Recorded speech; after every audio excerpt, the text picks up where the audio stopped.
মোবাইলটা দাও।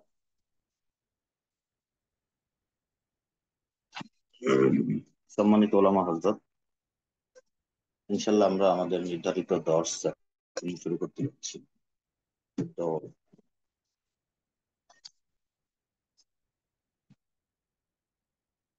আমরা যারা আজকে এখানে উপস্থিত আছি, প্রথম দর্শে যারা উপস্থিত ছিলেন, তো সেখানে কিছু আলোচনা হয়েছিল। আলহামদুলিল্লাহ, আজকে আমাদের শারুকুদি রসমিল মুফতির দ্বিতীয় দর্শ হিসাবে বেশ কিছু বিষয় আজকে ইনশাল্লাহ আলোচনায় আসবে।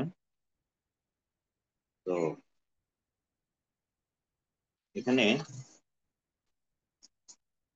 আজকেও কিতাবের বাইরে থেকে আলোচনা করব। আমি গত সপ্তাহে বলেছিলাম আপনাদের কিতাব কেনার জন্য পরামর্শ দিছিলাম। তো কিতাব কেনা হয়েছে কিনা? আলহামদুলিল্লাহ, আমি কিনছি। আলহামদুলিল্লাহ, ইনশাল্লাহ কিতাব থেকে আমরা শুরু করবো। সেটাই তার আগে কিতাবের মোকদ্দমা স্বরূপ কিছু কথা আছে, ওই বিষয়গুলি আমরা আজকে আলোচনা করবো ইনশাল্লাহ। প্রথমত, আমরা যে কিতাবটি পড়বো এই কিতাবের নাম কি? শরহ উকুদি রসমিল মুফতি। তো এই বিষয়টি আমাদের মাথায় থাকতে হবে যে এই কিতাবটি আমরা পড়ছি, এই কিতাবটি মূলত আহ ইমাম ইবনে আবিদিন রহিমাল্লাহ তাআলা তার রচিত, এবং তার উকুদু রসমিল মুফতি নামক কিতাবের খোদ মুসান্নিফ নিজেই যার ব্যাখ্যা করেছেন, শরহ করেছেন, তেমন একটি কিতাব।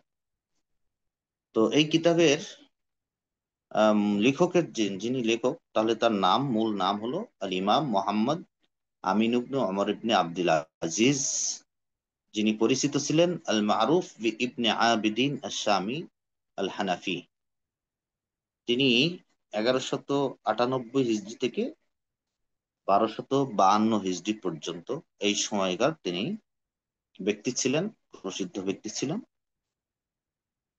তিনি কিতাবটি রচনা করেন হলো দামেস্ক, যেটি শামের রাজধানী। তার একটি ওলামায়ে কেরামের তৎকালীন সময়ের সব থেকে, যেখানে এলেমের চর্চা হলো, চর্চা হতো, এলেমের বাগান, এলেমের কানন, এলেমের মূল্যবান এই জায়গায় বসে তিনি কিতাবটি রচনা করেছেন। তাহলে প্রথম কথা হলো কিতাবের নাম এবং মুসান্নিফের নাম, রচনার স্থান, কাল। এরপরে যে বিষয়টি আমাদের সামনে আসবে সেটি হলো তিনি এই শরহ উকুদি রসমিল মুফতি কিতাবটি কেন লিখেছিলেন, অর্থাৎ দাওয়াই তালিফ কিতাবটি রচনা করার পিছনে কি কারণ ছিল, সেই কারণ তিনি কেন কিতাবটি রচনা করেছিলেন। তো এই মর্মে সর্বপ্রথম হলো, এখানে তিনটি কারণের কথা আমি লিখেছি। এই তিনটি কারণ আপনাদের মনে রাখতে হবে। রচনা তিনি কেন করেছিলেন কিতাবটি, তার প্রথম কারণ হলো ফতুয়া। তৎকালীন সময়ে মানুষ, তিনি লক্ষ্য করলেন যার যেভাবে খুশি তিনি সেভাবে ফতুয়া দিচ্ছেন। ফতুয়ার কোনো আদব রক্ষা করছেন না, শর্ত শারাইত রক্ষা করছেন না। ফতোয়া কে প্রদান করতে পারবে, কে পারবে না, ফতোয়া দানের যে গুরুত্ব, ফতোয়া ভয়াবহতা, এটি ভুল ভ্রান্তি হলে বা এটা ইচ্ছা করে ভুল করলে এর কি পরিণতি, এসব বিষয়ে মানুষের অজ্ঞতা এবং মানুষ এগুলিকে পরোয়া না করা, এক প্রকার মানুষ এগুলিকে এড়িয়ে চলা, এই প্রবণতা খুব বৃদ্ধি পায়। এবং তিনি এই বিষয়টি উপলব্ধি করতে পারেন। সেই উপলব্ধি জ্ঞান থেকেই তিনি কিছু নিয়ম কানুন সাজিয়ে লেখেন উকুদ রসমিল মুফতি, যেটি কাব্যিক বা ছন্দ আকারে। যে কাব্যিক বা ছন্দ আকারের বইটি সকলের জন্য বোধগম্য হওয়াটা সহজ নয়, কঠিন। যার কারণে তিনি আবার এই কিতাবটি, তার ব্যাখ্যা স্বরূপ এই কিতাবটি রচনা করেন, যে কিতাবের নাম দেন শরহ উকুদি রসমিল মুফতি। তো প্রথমত, তিনি কিতাবটি লেখার পিছনে যে মৌলিকভাবে তিনটি কারণের কথা বলা হচ্ছে, সেই কারণগুলির এক নম্বর হলো কাসরাতুল জাহলি বি আদাবিল ফাতওয়া ওয়া শুরুতিহা। অর্থাৎ ফতোয়ার আদব কায়দা সংক্রান্ত মানুষের অজ্ঞতা, সীমাহীন অজ্ঞতা এবং তার শর্ত সারাইত, ফতোয়া প্রদান করার যে সমস্ত শর্ত সারাইত আছে, অর্থাৎ কে ফতোয়া প্রদান করতে পারবে কে পারবে না, এই ফতোয়া প্রদান করার যে সারাইত গুলি আছে এ সম্পর্কে মানুষের অজ্ঞতা খুব বৃদ্ধি পাওয়ার কারণে তিনি চিন্তা করলেন একটি কিতাব লেখার দরকার যেখানে ফতোয়ার আদব কায়দা এবং সারাইত গুলি লিপিবদ্ধ থাকবে। তাই তিনি কিতাবটি রচনা করেন। তাহলে আমরা প্রথম কারণ জানতে পারলাম, কাসরাতুল জাহলি বি আদাবিল ফতোয়া ওয়া শুরুতিহা, অর্থাৎ ফতোয়া প্রদানের আদব কায়দা এবং শর্ত সারাইত সম্পর্কে মানুষের অজ্ঞতা, যেটি তার কিতাব রচনা করার পিছনে প্রথম কারণ। দ্বিতীয়ত, ইন্তিশারু মা ইউফতি বিগয়রি ইলমিন মিম্মা সাব্বাবা ফাওজাবিয়ুন ফিল ফতোয়া। তো এখানে দ্বিতীয় নম্বর যে কারণটি এখানে লেখা হয়েছে সেটি হচ্ছে আহ কিছু মানুষ তৎকালীন সময়ে এমন দেখা গেল যারা মানুষের কাছ থেকে ক্রেডিট নেওয়ার জন্য বা নিজে বড় আলেম, নিজে বড় মুফতি, বড় পণ্ডিত এটা প্রমাণ করার জন্য তারা একটা কাজ করা শুরু করে দিল, যে সমাজের ভিতরে কেউ কিছু জিজ্ঞাসা করলে বা মানুষ কোনো ফতোয়া তলব করলে তারা নির্দ্বিধায় ফতোয়া দিয়ে দেয়, তারা ফতোয়া দেওয়া শুরু করলো। তো এরকম মানুষ, অর্থাৎ এলেম ছাড়াই ফতোয়া বা এলেম, ফিকহ শাস্ত্র অধ্যয়ন করা ছাড়াই, এগুলি শিখা ছাড়াই মানুষ ফতোয়া দেওয়া শুরু করে দিল। আর তাদের সংখ্যা দিন দিন খুব বৃদ্ধি পেতে লাগলো, প্রচুর পরিমাণে বাড়তে লাগলো। তো তিনি এই শ্রেণীর মানুষকে যাতে করে যার এলেম নাই, ফতোয়া প্রদানের যেই এলেম থাকার দরকার সেই পরিমাণ এলেম না থাকার সত্ত্বেও যারা ফতোয়া দিয়ে দেয় তাদেরকে রোধ করার জন্য, কারণ তাদের কারণে সমাজের ভিতরে এরা বিরাট ধরনের একটা বিশৃঙ্খলা দেখা দিচ্ছিল। কারণ যে ব্যক্তির এলেম নাই, দল্লা ওয়াদাল্লা, কারণ সে যদি কাউকে ফতোয়া দেয় তো স্বাভাবিকভাবেই সে নিজে ভ্রষ্ট হবে, এবং আর যারা তার কাছ থেকে ফতোয়া গ্রহণ করবে তারাও তো ভ্রষ্ট হবে। এই জন্য তিনি চিন্তা করলেন যে সব মিলে এই শ্রেণীর মানুষকে কিভাবে প্রতিরোধ করা যায়, সেই কারণের দিকে তাকিয়ে তিনি এই কিতাবটি রচনা করেন। তাহলে দ্বিতীয় নম্বর কারণ হিসেবে আমরা সংক্ষেপে বলতে পারি, যারা এলেম ছাড়াই ফতোয়া প্রদান করত এবং তাদের সংখ্যা দিন দিন বৃদ্ধি পেতে লাগলো, যা ফতোয়ার ক্ষেত্রে বিরাট একটি বিশৃঙ্খলার কারণ হয়ে দেখা দিল।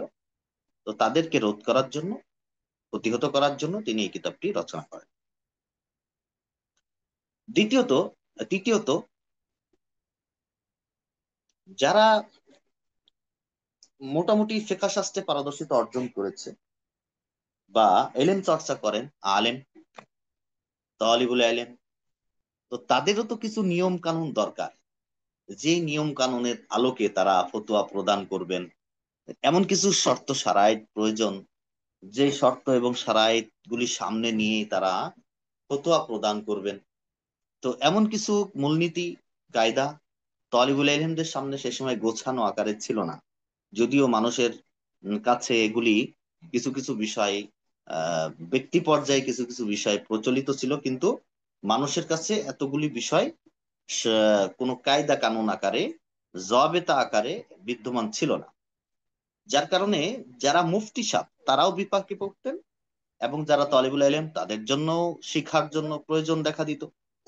তো এই সব কিছুর দিকে তাকিয়ে তিনি এই কিতাবটি রচনা করেন। তাহলে তিন নম্বর কারণ হিসাবে, ওখানে বাইরে যাও তুমি। তো তিন নম্বর কারণ হিসেবে আমরা যেটি বুঝতে পারি সেটি হলো, মুফতিয়ান ইকরাম এবং তুল্লাবুল ইলম বা তালিবুল ইলমদের কিছু নিয়ম কানুন এবং কিছু মূলনীতির প্রয়োজন ছিল, যার আলোকে তারা ফতোয়া প্রদান করবেন বা যে নিয়ম কানুনগুলি তারা শিক্ষা অর্জন করবেন। আচ্ছা, এরপরে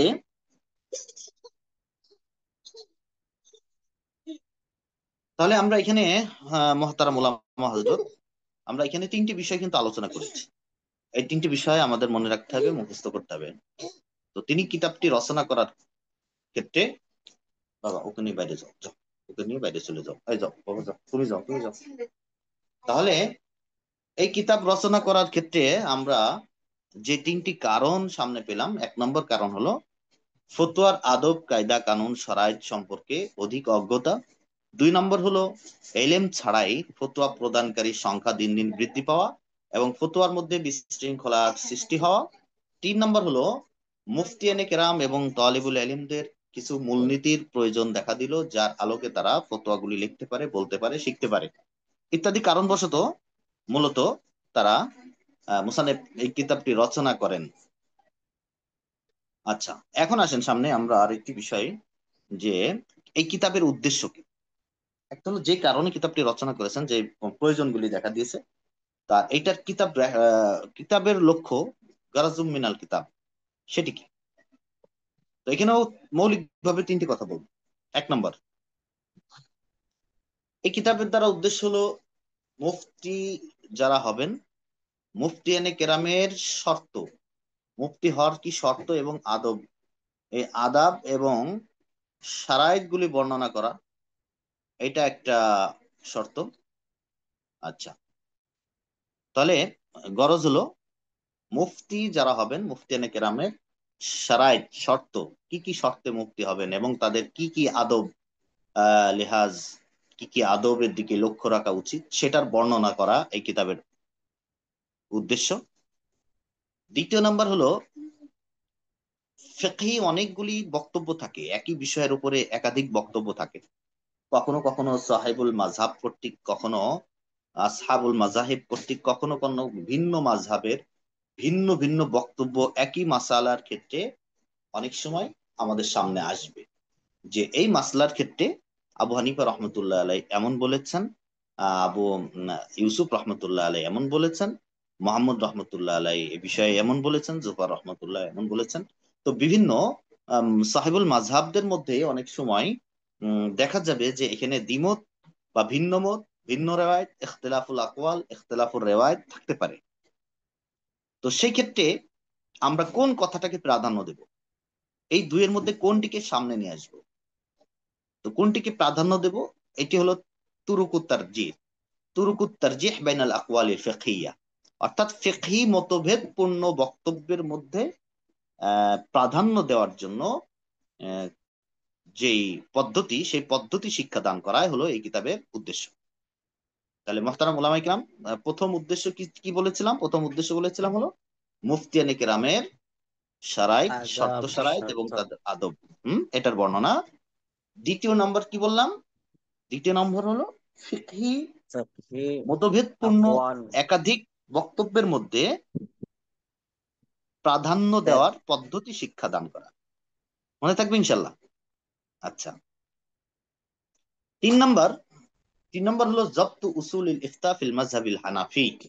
যেহেতু আমরা হানাফি মাযহাবের ফিকহা ইফতা পড়ছি, আমাদের এই ইফতা কিন্তু হানাফি মাযহাবের উপরে, আমাদের এই তাখাসসুস ফিল ফিকহ, এই দর্স গুলি হলো হানাফি মাযহাবের উপরে।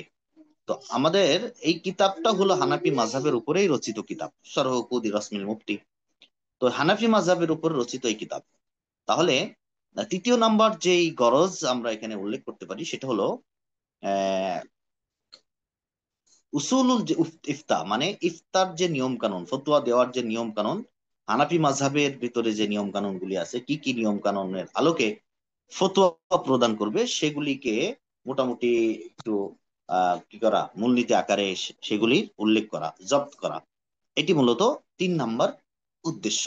তাহলে আমরা দাওয়াই তালিব 3টা পড়লাম, মৌলিক কথা, এবং আল গরাজ মিনাল কিতাব, কিতাবের উদ্দেশ্য, এটিও 3টির বিষয়ে আলোচনা হলো।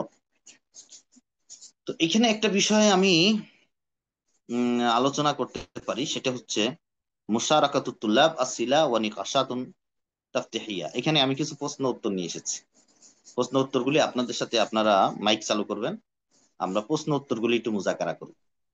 পরীক্ষায় কেমন কেমন প্রশ্ন হতে পারে, আপনার তো শেষে, বছরের শেষে পরীক্ষা দিতে হবে, প্রতি সেমিস্টারে পরীক্ষা দিতে হবে। তো এই জাতীয় কিছু প্রশ্ন আমরা যদি শিখি, তাহলে আমাদের ওই সময় অনেক কিছু অ্যান্সার করতে সহজ হবে। 1 নম্বর প্রশ্ন, মা মানাল ইফতাহ ওয়াহাল কুল্লু আলিমিন ইয়াসলুহু আন ইয়াকুনা মুফতিয়ান।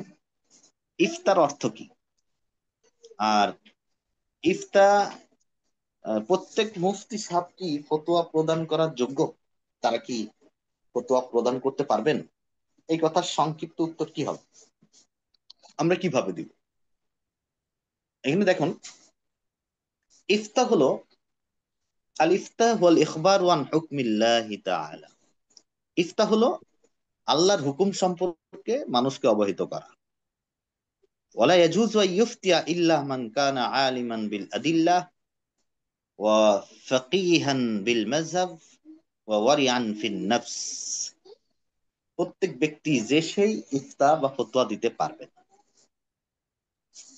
যে কোনো ব্যক্তি মন চাইলেও সে ফতোয়া প্রদান করবে না, এমনটি জায়েজ নেই। বরং কি হতে হবে? এক নম্বর শর্ত হলো আদিল্লা।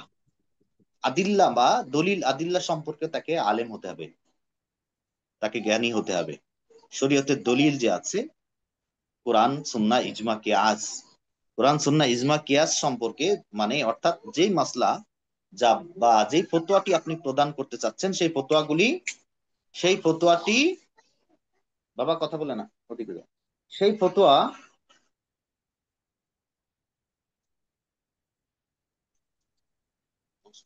নিয়ে যাও সেই ফতোয়া, যেই ফতোয়া আপনি দেন,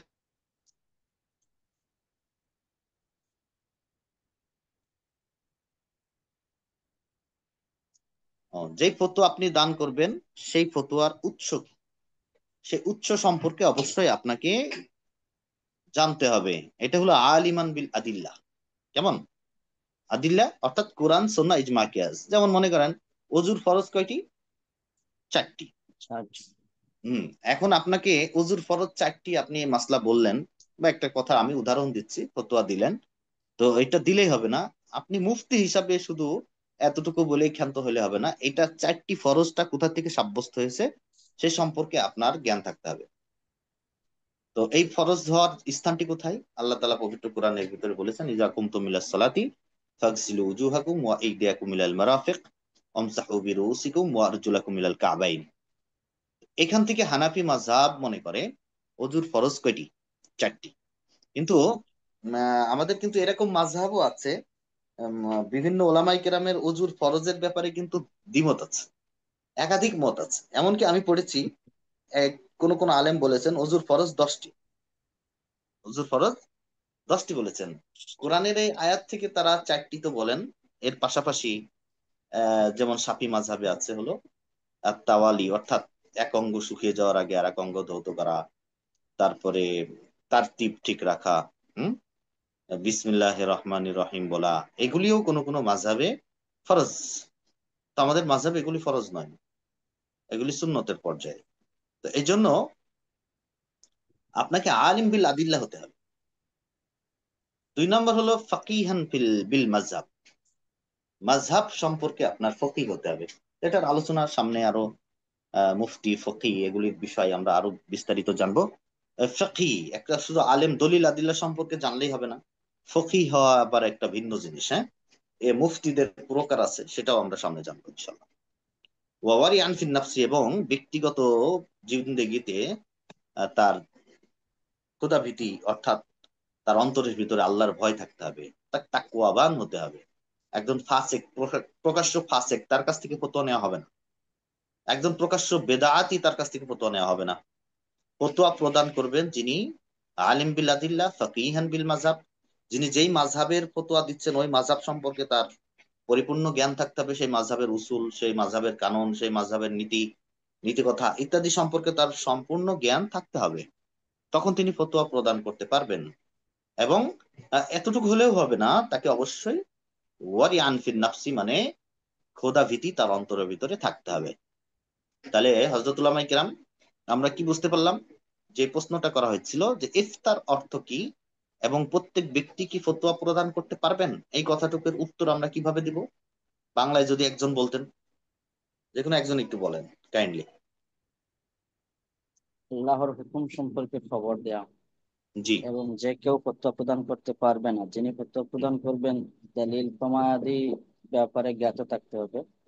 ফাকিহান বিল মাযহাব, মাযহাব সম্পর্কে ওয়াকিফাল থাকতে হবে, এবং হুম। নফসের ব্যাপারে পরহেজগারিতা অর্জন থাকতে হবে, পরহেজগার হ্যাঁ, হতে তিনি হবে, তাকওয়াবান হতে হবেন। তাকওয়াবান হতে হবে। ফাকিহিয়ান বিল মাযহাব হলো তার যেই তিনি ফাকিহান বিল মাযহাব, যেই মাযহাবের আলোকে তিনি ফতোয়া দিচ্ছেন, মনে করেন আপনি হানাফি মাযহাবের আলেম, তো অবশ্যই হানাফি মাযহাব সম্পর্কে আপনার পূর্ণ ধারণা থাকতে হবে, ফকিহ হতে হবে ওই মাযহাবের, হ্যাঁ, তখন জি আপনি জি।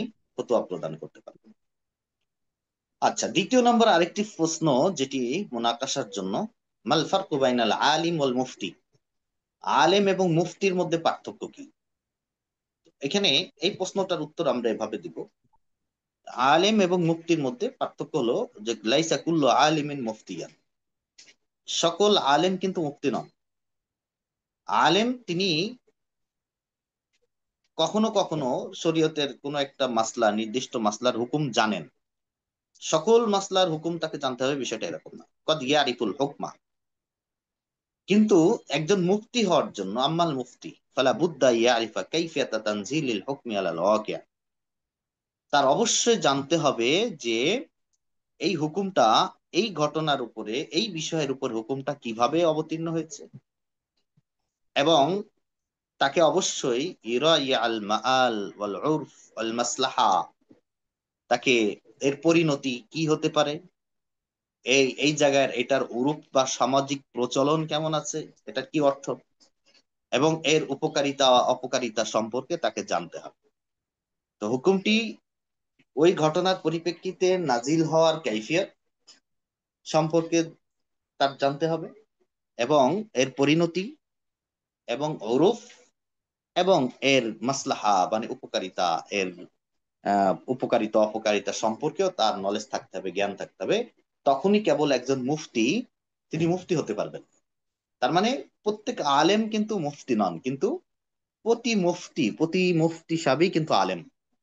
অমম খুসুস মুতলাকের সম্পর্ক হলো নাকি, আমি নজিন, জি। অর্থাৎ কুল্লু মুফতিয়িন আলিমুন ওয়ালাইসা কুল্লু আলিমিন বিমুফতিয়িন। মুফতি। বুঝতে পারছি কথা, যে প্রত্যেক মুফতির জন্য আলেম হওয়া জরুরি, কিন্তু প্রত্যেক আলেম আবার কি নন, মুফতি মুফতি নন। নন।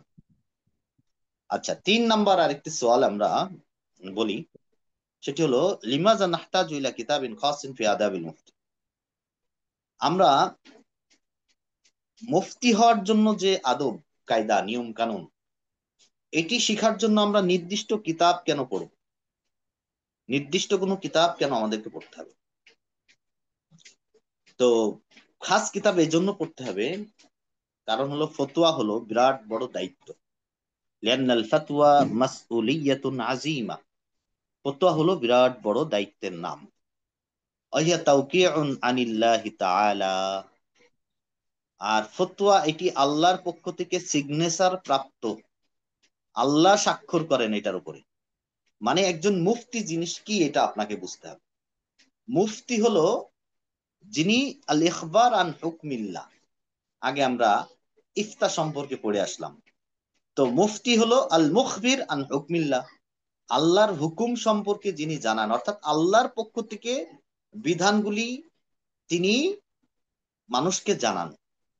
আগে তো আল্লাহর পক্ষ থেকে ওহী নাজিল হতো, ওহী আসতো কাদের কাছে, জিব্রাইল আলাইহিস সালামের মারিফতে নবী রসুলগণের কাছে এসেছে, আর নবী রসুলগণ সেই সংবাদ তার উম্মতকে দিয়েছেন। তো এখন তো ওহীর দরজা বন্ধ, এখন কোন একটা মাসলা এমন আসলো সামনে, যেই মাসালাটি মনে করেন যেটি কিতাবুল্লাহর ভিতরে নাই, সুন্নতের ভিতরে স্পষ্ট ভাবে নাই, ইজমা উল উম্মত নাই, একেবারে আধুনিক, কমন আনকমন, একেবারে আধুনিক একটা মাসলা আপনি মনে করতে পারেন, যেমন এই 2025 সালের এই মাসলাটি, এরকম একটা নতুন আপডেট একটা মাসলা, যেই মাসলাতে কোরআন সুন্নাহ ইজমার ভিতরে আপনি এই মাসলাটাকে কোথাও খুঁজে পেলেন না। এখন আপনাকে এই মাসলা সম্পর্কে জানাতে হলে আপনি কোরআন সুন্নাহর ভিতরেই তো খুঁজবেন, মূলনীতি আকারে পাবেন, বা কোনো এক জায়গায় এটার কেয়াস করে আপনি কোরআন সুন্নাহ থেকে বের করতে পারবেন। কোরআন সুন্নাহর আলোকে এই মাসলাটা যে বের করছেন, এটার ক্ষেত্রে আপনার ভুল হতে পারে, সঠিক হতে পারে, আপনি সুনিশ্চিত ভাবে বলতে পারবেন না যে আমারটাই সঠিক, আবার এটা ভুল সেটাও বলতে পারবো না আমরা, কারণ আপনি ইজতেহাদের দরজায় পৌঁছলে আপনি ইজতেহাদ করবেন, ফতোয়া দিবেন। তো একজন মুস্তাহিদ যদি হয়ে থাকেন, তখন আপনাকে এখানে ইজতেহাদ করতে হবে, করে বের করতে হবে, মশলাটি বের করার পরে জাতিকে যে জানালেন, তাহলে এখানে পক্ষান্তরে এটা কি হলো কেমন যেন, মানে আল্লাহর কথাটা আপনি মানুষের কাছে পৌঁছে দিলেন। তার অর্থ কি? আপনি আল্লাহর পক্ষ থেকে মুয়াক্কা, আল্লাহ আপনাকে সিগনেচার করে দিছেন, অনুমতি দিছেন, আপনি আল্লাহর কথাটা মানুষকে জানাতে পারবেন। কারণ আপনার যে ওই যোগ্যতা অর্জন হয়ে গেলে তো এটা আপনি জানাতে পারবেন। আর যদি মুস্তাহিদ না হয়ে থাকেন, তখন করণীয় কি? তো কোনো মুস্তাহিদের দিকে তাকিয়ে থাকতে হবে, তিনি কি ফতোয়া দেন, অথবা তিনি লিখে দিয়েছেন কিতাবের ভিতর, তার কিতাব থেকে আমরা এই ফতোয়াটাকে বের করব। ফতোয়ার কিতাব যখন রচনা হয়, ফতোয়ায়ে শামী, ফতোয়ায়ে আলমগীরি, বিভিন্ন ফতোয়া, হানাফি মাযহাবের যে ফতোয়ার কিতাব, তো ওই সময় ছিল না এরকম অনেক মাসলা, কিন্তু বর্তমান আমরা সম্মুখীন তার, তাই না? যেমন মনে করেন এই যে মোবাইল ফোনে বা এই ডিজিটাল ক্যামেরাতে যে চিত্র গ্রহণ করা হয়, ছবি গ্রহণ করা হয়, মানুষের ছবি, প্রাণীর ছবি, যেমন মোবাইলে আপনারা আমাকে দেখছেন, আমি আপনাদেরকে দেখছি। এই যে মোবাইলের এই ভিডিও, মোবাইলের এই ছবি প্রসঙ্গে কিন্তু আপনি সরাসরি ডিরেক্টলি না কোরআনে পাবেন না হাদিসে পাবেন। কেন পাবেন না? কারণ ওই সময় তো এই জিনিসগুলি ছিল না। এটা তো ডিজিটাল যুগের বর্তমান সময়ের একটি আলা মাধ্যম। তখন এই বিষয়টি ছিল না। তখন চিত্র গ্রহণ করা হতো অঙ্কন করে, অথবা এই প্রতিবিম্ব আয়না, এতটুকু পর্যন্ত পাওয়া যায়। কিন্তু ডিজিটাল যে ছবি, এটা কিন্তু পুরাই ভিন্ন। একটা মেমোরি কার্ড, যার ভিতরে হাজার হাজার হাজার হাজার ছবি থাকে। এই মেমোরি কার্ডটা যদি আপনার হাতে দেওয়া হয় যে এর ভিতর থেকে আমাকে একটা ছবি বের করে দাও, আর আপনি যদি এটা হাতুড়ি দিয়ে পিটিয়ে ভেঙে ওর ভিতর তন্ন তন্ন করে খুঁজেন, তো একটা ছবি খুঁজে পাওয়া যাবে? হ্যাঁ, পাওয়া যাবে না। কিন্তু এই জিনিসটিকে একটা মেশিং এর সাহায্যে মানুষের সামনে একটা ছবি, একটা আকৃতি প্রকাশ করছে। তো মাসলাটা তো খুবই জটিল এবং খুবই আপডেট, আধুনিক। আরো যেমন মনে করেন এই বর্তমান মানুষ চিন্তা ভাবনা করছে ডিজিটাল কিছু নিয়ম কানুন, যেমন বাচ্চাদেরকে মানুষের পেটে ধারণ না করে বাচ্চা যদি সম্পূর্ণ টেস্ট টিউব এর মতো আরো আপডেট করে যদি আলাদা ভাবে ব্রণ, মেয়েদের ডিম্বাণু এবং পুরুষের শুক্রাণু নিয়ে আলাদা কোনো মেশিং এর সাহায্যে যদি বাচ্চা ফোটানো হয় মুরগির বাচ্চার মতো, তো এটা জায়েজ হবে কি হবে না? খুবই আপডেট। এগুলি তো আপনি কোরআন সুন্নাহর ভিতরে সরাসরি খুঁজলে তো পাবেন না। তো এই ক্ষেত্রে আপনি আপনি ফতোয়া দিয়ে দিবেন, বিষয়টা এরকম না। এটা আল্লাহর পক্ষ থেকে দিচ্ছেন, এই ভাবনা তো আপনার ভিতর থাকতে হবে। তার আল্লাহর পক্ষ থেকে দিতে গিয়ে যদি ভুল হয়, তাহলে দিন এবং আখেরাত দুইটাই হারাতে হবে।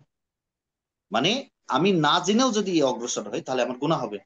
আর যারা মুস্তাহিদ, তাদেরকে আল্লাহ তাআলা সিগনেচার দিয়ে দিয়েছেন, অনুমতি দিয়ে দিয়েছেন, ঠিক আছে, আমি তোমাকে অনুমতি প্রদান করিলাম, তুমি আমার পক্ষ থেকে আমার বাণী, আমার হুকুমটা তুমি মানুষের কাছে পৌঁছে দাও। তো মুফতি সাহেব যখন বলবেন, মুস্তাহিদ যখন বলবেন, এটা যেমন আল্লাহ তাআলার পক্ষ থেকে তিনি কলম ধরেছেন, বিষয়টা এরকম। এই জন্য ফতোয়া হলো বিশাল বড় একটা দায়িত্ব, যেটিকে আমরা বলছি তাওকিউন আনিল্লাহি তাআলা, আল্লাহ তাআলার পক্ষ থেকে সিগনেচার। এবং এই জায়গায় কোনো ধরনের অজ্ঞতা, কোনো ধরনের অজ্ঞতা, এই অজ্ঞতা নিয়ে যদি আমরা ফতোয়া প্রদান করি, তাহলে ইসাব্বিবু ফাসাদান ফিদ দীনি ওয়াদ দুনিয়া, দিন এবং দুনিয়ার মধ্যে বিরাট নৈরাজ্য সৃষ্টি করে ফেলে। এই কারণে আমাদের খাস কিতাব পড়তে হবে ফতোয়ার আদব জানার জন্য। আচ্ছা, এখন আপনি একজন মুফতি সাহেব, কথার কথা, আপনি ইফতা পড়ে ফেলছেন, আপনি মুফতি হয়ে গেছেন, কিতাবাদি পড়ার যোগ্যতা অর্জন হয়ে গেছে। এখন কোনো ব্যক্তি আপনার কাছে এসে বলল যে হুজুর, আমি তো ইন্টারনেট থেকে এই মাসলাটা শুনেছি, এটার সমাধান কি? এই ফতোয়ার ক্ষেত্রে আপনার অবস্থান কি হবে? তো এখানে আমি জবাবগুলি দিয়ে দিছি, নেক্সট টাইমে এগুলি আপনাদের থেকে শুনবো ইনশাল্লাহ। তো এখানে উত্তরগুলি কয়েকভাবে হতে পারে। এক নম্বর হলো সাবধানতা সূচক উত্তর। এটা সব থেকে গুরুত্বপূর্ণ, এটা আমাদের বুঝতে হবে। কেউ কোনো ফতোয়া জিজ্ঞাসা করলেই হুটহাট করে তার জবাব না দিয়ে সাবধানতা অবলম্বন করতে হবে। তো সাবধানতা সূচক উত্তরটা কি হবে? তো এভাবে বলা যে আমি ইন্টারনেট থেকে কিছু শুনলেই ফতোয়াটাকে আমি গ্রহণ করব, বিষয়টা এমন নয়। অবশ্যই আমাকে এর উৎস সম্পর্কে জানতে হবে, নিশ্চিত হতে হবে। এবং যে মুফতি সাহেব ফতোয়া দিয়েছেন, তার এলেম, তার আমানতদারি, তার খোদাভীতি, এগুলি সম্পর্কে আমাকে জানতে হবে, তারপরে এটাকে আমি গ্রহণ করব। তো কেউ কিছু বললো ইন্টারনেট থেকে হোক বা কোনো একটা ব্যক্তির কথা বললো অমুক জনে ফতোয়া দিয়েছে, তখন আপনার সাবধান সূচক উত্তর হবে এটি যে আমি এটি এখনই গ্রহণ করছি না, বরং আমি আগে নিশ্চিত হব যে এর উৎস কি, এবং যে মুফতি সাহেব ফতোয়া দিয়েছেন তার এলেম, তার আমানতদারি, তার ক্ষুধাভীতি ইত্যাদি সম্পর্কে আমার পরিপূর্ণ নলেজ না হওয়া পর্যন্ত, না জানা পর্যন্ত এটা আমি গ্রহণ করছি। এটি একটি জবাব হতে পারে, যেটি সাবধানতামূলক জবাব। দ্বিতীয় নাম্বার জবাব আরেকটি হতে পারে রেফারেন্স নির্ভর উত্তর, যেটি মানে দলিল নির্ভর উত্তর আপনি বলতে পারেন। সেই দলিল নির্ভর উত্তরটি কি? সেটি হলো, আমি মুফতি সাহেব সম্পর্কে অনুসন্ধান করছি, জানার চেষ্টা করছি তিনি কি প্রসিদ্ধ কোনো আলেম কিনা যাকে সবাই চিনেন, অথবা এই ফতোয়াটা কি কোনো নির্ভরযোগ্য ব্যক্তির থেকে প্রকাশ পেয়েছে কিনা, সেই বিষয়টি আমি আগে সুনিশ্চিত হব। আমি অনুসন্ধান করব, তারপরে আমি বিষয়টি জানতে পারবো। আচ্ছা, আরেকটি বিষয় আছে, আহ এটাও একটা সাবধানতা। তো সেই সাবধানতাটা হলো সতর্কতা বা রুজু, আমি এটা লিখছি ইহতিয়াত মা রুজু লিল উলামা, উলামার দিকে রুজু করে দেওয়া। সেটি হলো সব থেকে ভালো হবে, মানে তার সামনে এভাবে বলা উত্তম হবে, আমাদেরকে আমাদের দেশে সুপ্রসিদ্ধ কোনো বিশ্বাসযোগ্য কোনো শাইখকে আমরা এই বিষয়টি জিজ্ঞাসা করি। কারণ প্রত্যেকটা দেশের স্থানকাল পাত্র অনুযায়ী কিন্তু মাসলার পরিবর্তন হয়, ফতোয়া কিন্তু ভিন্ন ভিন্ন হয়, অবস্থার পরিপ্রেক্ষিতে, স্থানের পরিপ্রেক্ষিতে, স্থানকাল পাত্র ভেদে ফতোয়া অনেক সময় বিভিন্ন রকম হয়ে থাকে। এখন যিনি ইন্টারনেট থেকে বিদেশের একজন আলেম হয়তো ফতোয়া দিচ্ছেন, তার দেশের প্রেক্ষাপট এমন, আমার দেশের প্রেক্ষাপট তো এটার সাথে নাও মিলতে পারে। তো এই জন্য আমার দেশের প্রেক্ষাপট অনুযায়ী মাসলা বা ফতোয়া হবে। আগে আমরা একজন শাইখকে, এই জন্য আমাদের দেশের যিনি আস্থাশীল, নির্ভরশীল, মুক্তি নামে যাকে সবাই চিনেন জানেন, এমন একজন শাইখকে আমরা এই মাসলাটি জিজ্ঞাসা করি। তো স্থানকাল পাত্রভেদে ফতোয়া বেশ কম হয়, পরিবর্তন হয়, এটা তো উদাহরণ হাদিসের ভিতরে আছে। আল্লাহ রসুল সাল্লাহ আলি সাল্লাম একই মাসলা একই মজলিসে দুই রকম দিয়েছেন।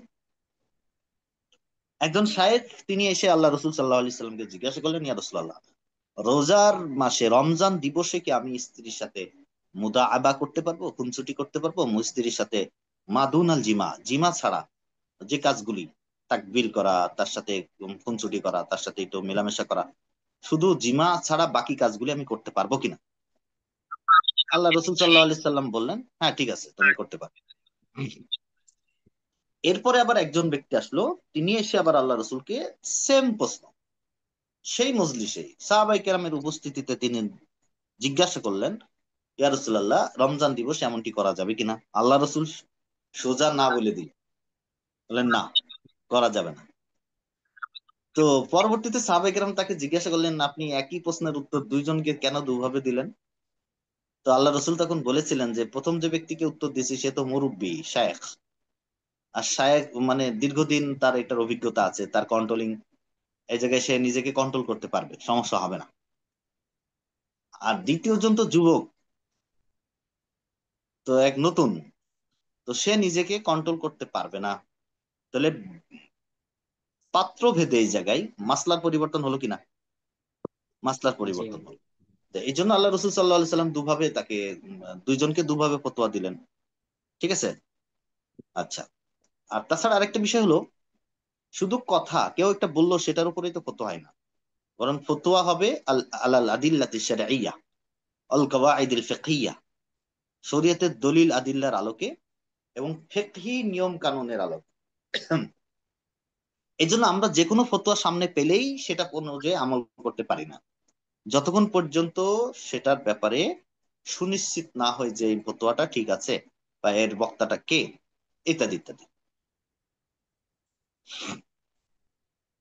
তো এখানে কেউ বলতে পারে যে এটা তো যিনি বলেছেন তিনি একজন ইউটিউবের প্রসিদ্ধ একজন শায়েখ, আমরা তাকে সবাই চিনি, আমাদের দেশের বা অমুক দেশের খুব প্রসিদ্ধ। তো এগুলির জবাব হলো আমার পক্ষ থেকে যে না, শুহরত, বর্তমান শেষ জামানার জাহালত তো এই জায়গায় যারা শুহরতকে এলেম হিসাবে মাপেন, প্রসিদ্ধি মানেই বড় এলেমের পরিচয় তা নয়, প্রসিদ্ধ হইলেই তিনি অনেক বড় আলেম হবেন, বিষয়টি কিন্তু এমন নয়। কিন্তু অনেক সময় বড় আলেম প্রসিদ্ধি অর্জন করে, তার মানে শুহরতই কিন্তু এলেমের পরিচায়ক নয়। তো এই জন্য আমাদের দেখতে হবে এলেম, শরীয়তের যে মূল কানুন, নিয়ম কানুন আছে, জওয়াবিত আছে। আমরা মানুষের নাম বা আমরা তাদের আলামত বা শুহরত দেখে কাউকে আলেম হিসেবে গ্রহণ করব না, বরং আমরা নিয়ম কানুন দিকে খেয়াল করব। আচ্ছা, তাহলে সর্বশেষ আমি আপনাদেরকে যে বিষয়ের উপরে, কয়েকটি বিষয় উপরে দৃষ্টি আকর্ষণ করতে চাই, সেটি হলো ফতোয়া গ্রহণ করার ক্ষেত্রে, বিশেষ করে ইন্টারনেট থেকে যে কোনো ব্যক্তির ফতোয়া, যে কোনো ব্যক্তির জানা নেই শোনা নেই, তার কাওয়ায়েদ জওয়াবিদ জানা নেই, মানে যে কেউ যে কোনো ব্যক্তির ফতোয়া গ্রহণ করার ক্ষেত্রে একেবারে উদাসীনতার পরিচয় দেওয়া যাবে না। কারণ সকলের জন্য দিনী বিষয়ে কথা বলতে হবে বিষয়টি এমন জরুরি নয়। যিনি আলেম নন তিনিও দিনী বিষয়ে কথা বলবেন, ফতোয়া দিবেন, মাসলা দিবেন, এটা জরুরি নয়, এটা দেওয়া উচিত নয়। বরং ফতোয়ার জন্য প্রয়োজন হলো আমানতদারিতা এবং এলেমের, খোদাভীতির। তো এই জন্য ফতোয়া দান করতে হলে কি যোগ্যতা লাগবে? ইলমুম বিন নুসুস, নস সম্পর্কে জ্ঞান লাগবে। ফাহমুল লিল ওয়াকি', বাস্তবতা অনুধাবন করার শক্তি লাগবে। এবং ফিকহুন ফিত তারজিহ, অর্থাৎ একাধিক মতভেদপূর্ণ মাসলার মধ্যে তারজিহ দেওয়ার মতো ক্ষমতা বা যোগ্যতা থাকতে হবে। আপনি ফতোয়ার কিতাবে হয়তো একটা ফতোয়া পড়লেন আর ওই অনুযায়ী ফতোয়া দিয়ে দিলেন, সেটাও কিন্তু হবে না। তো একাধিক যে সমস্ত বিষয়ের উপরে মানে মতভেদপূর্ণ মাসলার ক্ষেত্রে আপনার অবশ্যই দুইটা কথার মধ্যে তারজিহ কিভাবে দিবেন, এই কিতাবে সামনে পড়বেন যে কোন কথাটাকে আপনি এখানে গ্রহণ করবেন। এই গ্রহণ করার ক্ষেত্রে তারজিহ দেওয়ার ক্ষেত্রে যে ফিকহার যে মূলনীতি, এগুলি আপনার জানা থাকতে হবে। এবং খোদাভীতি তো আছেই, সব এলেমের ক্ষেত্রে যেটা জরুরি। তো ইলমুল ফিকহ বা তাখাসসুস ফিল ফিকহ, এটার ক্ষেত্রেও আরো বেশি জরুরি, এটা আরো অনেক বেশি প্রয়োজন হয়ে থাকে। তাহলে ইফতা হলো একটি শরীয়তের এমন একটি স্থান, এমন একটি মানসাব, এটা সবাইকে দেওয়া যায় না। তো এই কিতাবটি পড়লে একজন তালিবুল ইলম ফতোয়া প্রদানের যে স্তর, তার যোগ্যতা অর্জন করবে। এই জন্য এই ফন্টটি খুব গুরুত্ব সহকারে এবং ওলামাই কেরামের তত্ত্বাবধানে পড়তে হবে। নিজে নিজে পড়লেও এই বিষয়ে ভুল করার সমূহ সম্ভাবনা আছে। এই জন্য ওলামাই কেরামের তত্ত্বাবধানে এই কিতাবটি যদি কেউ পড়ে, তাহলে এই জাতীয় কিতাব পড়ার মাধ্যমে কি অর্জন হবে? একজন তালিবুল ইলমের ফতোয়া প্রদানের যে যোগ্যতা স্তর, সেটি তৈরি হবে। এই জন্য এই ফোনটি খুব গুরুত্ব সহকারে ইহতেমামের সাথে এবং ওলামাই কেরামের তত্ত্বাবধানে পড়তে হবে। কারণ বুখারী শরীফের ভিতর আছে ইন্নামাত তাআল্লুম, ইন্নামাল ইলমু বিত-তাআল্লুম। তো এখানে বলা হয়েছে এলেম কাকে বলা হয়? এলেম হলো ওটি যেটি উস্তাদের মাধ্যমে শেখা হয়। উস্তাদের মাধ্যমে আমাদের এলেম শিখতে হবে, তাহলে ইনশাল্লাহ আমরা প্রকৃত এলেম শিখতে পারবো। আল্লাহুম্মা আল্লিমনা মা ইয়ানফাউনা ওয়া আনফা'না বিমা আল্লামতানা وهيئ لنا من أمرنا رشدا واجعلنا মিনাল মুওয়াক্কিঈন আনকা আমিন ইয়া রাব্বাল আলামিন। আজকের দর্স ওলামা হযরত এই পর্যন্তই। বেশ কিছু গুরুত্বপূর্ণ কথা কিন্তু আজকে আমাদের দর্শের ভিতরে গেছে। আমরা এটাকে টেক্সট করে নেব, নোট করে নেব এবং এটাকে মনে রাখার চেষ্টা করব, যাতে করে আমাদের এই কিতাবটি পড়তে আমাদের জন্য সহজ হয় এবং কিতাব পড়ার প্রতি আমাদের মনোযোগ এবং কিতাব পড়ার প্রতি আমাদের আগ্রহ তৈরি হয়। তো ওলামা হজরত, আমাদের কোনো কথা, কোনো বক্তব্য আজকে দশ সংক্রান্ত আছে কি? থাকলে আমরা সংক্ষেপে আলোচনা করতে পারি। সময় আছে আমাদের হাতে, বেশ কিছু সময় আছে। এখানে মাসাল্লাহ 12 কয়জন, আমরা 10 জন 12 জন উপস্থিত আছি। হ্যাঁ, ভালো, আলহামদুলিল্লাহ। আস্তে আস্তে তো বাড়তেছে। অনেক বড় বড় ব্যক্তি, আমার থেকে বড় বড় ব্যক্তি উপস্থিত আছেন, আলহামদুলিল্লাহ। ওলামায়ে কেরাম। যে উস্তাদ, আমাদের ক্লাস মোটামুটি শেষ, রেকর্ডিং বন্ধ করে দিতে পারেন। মোহতারাম, মোবাইল বা ইন্টারনেট থেকে যে প্রশ্নটা করছেন, ওই প্রশ্নটা স্ক্রিনটা যদি আরেকবার দেখতে পারতাম। যে আমরা তো স্ক্রিন থেকে কিছু নোট করার চেষ্টা করছি, আপনার থেকেও নেওয়ার চেষ্টা করছি। আচ্ছা, ঠিক আছে, আমি এটা আপনাদের এই যে গ্রুপে দিয়ে দেবো। ঠিক আছে, আলহামদুলিল্লাহ। এই যে যে হোয়াটসঅ্যাপ গ্রুপে আমার প্রতিদিনের দর্শটা আমি ওখানে ইনশাল্লাহ দিয়ে দেবো, আপনারা ওখান থেকে নোট করে নেবেন। ঠিক আছে জি, ইনশাল্লাহ। ইনশাল্লাহ। জি ইনশাল্লাহ। জি। পিডিএফ আকারে দেওয়া হবে কিনা? জি। পিডিএফ আকারে পিডিএফ। দেওয়া হবে ইনশাল্লাহ। হ্যাঁ, পিডিএফ দেওয়া হবে, পিডিএফ। হুম। এটা পিডিএফ বানিয়ে দিয়ে দেবো ইনশাল্লাহ। জি শুক্রিয়া আলহামদুলিল্লাহ। মাশাআল্লাহ।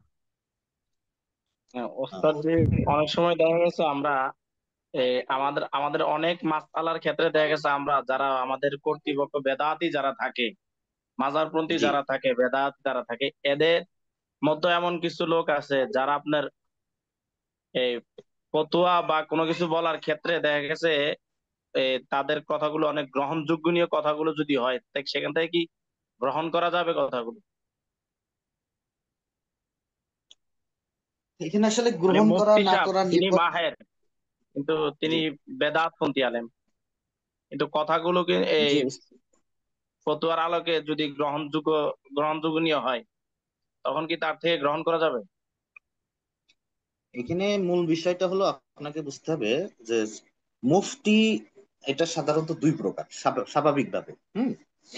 একটা হলো যে সমস্ত মুফতি যারা মুস্তাহিদ, মানে ইস্তেহাদ করার যোগ্যতা রাখেন। এই সমস্ত মুস্তাহিদ মুফতি যেমন আমাদের ইমাম আবু হানিফা রহমতুল্লাহ আলাই, তারপরে আবু ইউসুফ মাহমুদ রহমতুল্লাহ আলাই, সাহিবুল মাযহাব আমরা যাদেরকে বলছি, আসহাবুল মাযহাব, মাযহাব যাদের কর্তৃক প্রণীত হয়েছে। হ্যাঁ, তো তাদের কথাগুলি যারা রচনা করছেন, যে সমস্ত ওলামাই কেরাম বই লিখে গেছেন, কিতাব লিখে গেছেন, যেমন ফতোয়ায়ে শামী লেখা হয়েছে, ফতোয়ায়ে আলমগীরি লেখা হয়েছে, হানাফি মাযহাবের বিভিন্ন প্রসিদ্ধ ফতোয়ার কিতাব আছে। তো এই কিতাবগুলির ভিতরে কিন্তু লেখা হয়েছে। দুই নম্বর কথা। তিন নম্বর কথা হলো, এখন যারা সাহিবুল মাযহাব ওরা তো বর্তমান নেই, কিন্তু তাদের কথাগুলি কিন্তু কিতাবের ভিতর লেখা আছে। এখন দেখতে হবে আমাদের যে বিষয়ে তিনি ফতোয়া দিচ্ছেন ওই বিষয়টাকে এরকম কিনা যেটা আগেই কোনো কিতাবের ভিতরে রচিত হয়েছে। যদি হানাফি মাযহাবের কোনো কিতাবের ভিতরে ওই ফতোয়া আগে থেকে এসে থাকে, তাহলে নতুন করে তো ফতোয়া দেওয়ার এখানে কিছু নেই। তিনি কি করবেন? তিনি দ্বিতীয় ক্যাটাগরির মুফতি, তিনি তার কাজ হলো নকল করবেন, ওই কিতাবের ফতোয়াটাই আমাদেরকে শুনিয়ে দিবেন। এটি যদি আপনার কাছে মনে হয় যে ওই কিতাবের ফতোয়াটি তিনি হুবহু শোনাচ্ছেন, এটা এবং ওইটা হলো রাজে কৌল, এটাও নিশ্চিত হতে হবে এই কৌলটা রাজে না মারজু। রাজে কৌল তিনি ওই ফতোয়ার কিতাব থেকে এই মাসলাটি শোনাচ্ছেন, তাহলে আপনি গ্রহণ করতে পারেন, কোনো সমস্যা নাই। আর যদি এমন মনে হয় যে এইটি কিতাবের মাসলা হয়তো নয়, তিনি নিজের পক্ষ থেকে বলছেন, অথচ এটা আগেই রচিত হয়ে গেছে, অথবা কিতাব থেকে বলছেন কিন্তু কথাটা মারজু। অনেক বিষয় আছে তাফসির কিতাবের ভিতরে, অন্যান্য কিতাবের ভিতরে, এটি কোনো বিচ্ছিন্ন মতবাদ, ভিন্ন মতবাদ, যেটি রাজে না। এখন কোন কথাটা রাজে আর কোন কথাটা মারজু, এটা আপনার বুঝতে হলে কিতাবটা শেষ করতে হবে। এই কিতাবটা দর্শগুলি শেষ করতে হবে ইনশাল্লাহ। এইটা পড়লে আপনি বুঝতে পারবেন যে কোন কথাটি মারজু হবে আর কোন কথাটি রাজে হবে। আমাদের সবসময় গ্রহণ করতে হবে কোনটা, রাজে না মারজু? রাজে কওল। রাজে কওল গ্রহণ করতে হবে, হ্যাঁ, মারজু না, কিন্তু এটা মনে রাখতে হবে। সবসময় গ্রহণযোগ্য হবে রাজে কওল। আমি ফতোয়ার কিতাবে আচ্ছা আমার পক্ষে হয়তো মত পাইলাম, আমার পক্ষের মত আছে, কিন্তু এটা মারজু, ওইটা কিন্তু গ্রহণযোগ্য হবে না। রাজে হইলে গ্রহণ করতে হবে। তা আপনাকে দেখে নিতে হবে, বুঝে নিতে হবে যে আসলে এই কথাটা রাজে নাকি মারজু। আশা করি বোঝাতে পেরেছি।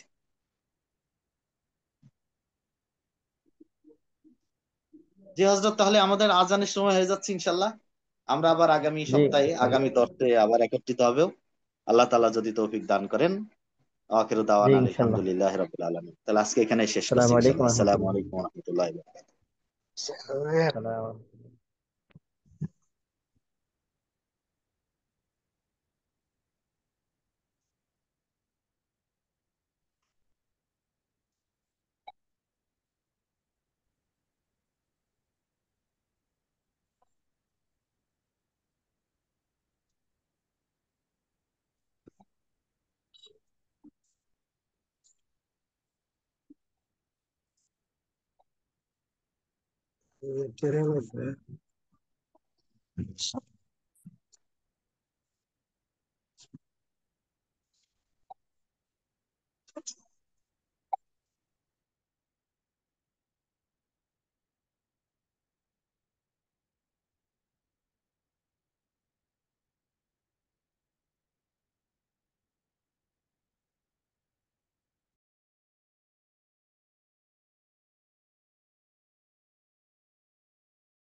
পড়ার দিকে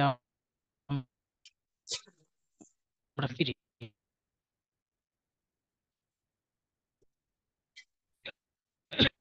আমাদের অন্যান্য দার্সের মতো আজকেও আমাদের দার্সের 3টি আলোচ্য বিষয়।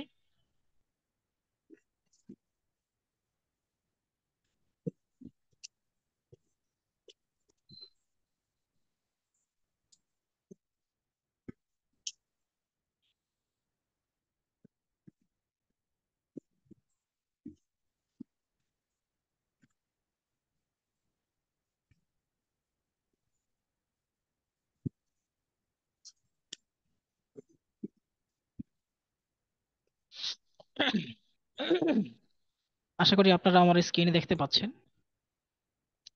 আমাদের আজকের আলোচ্য বিষয় হচ্ছে খুলাসাতু উসুলুল ইফতাই ওয়া আদাবুহু এর আদ-দারসুস সালিস, অর্থাৎ উসুলুল ইফতাই ওয়া আদাবুহু এই কিতাব থেকে আমরা খুলাসা আকারে 3য় নম্বর দার্সটি নোট আকারে আপনাদের সামনে পেশ করেছি।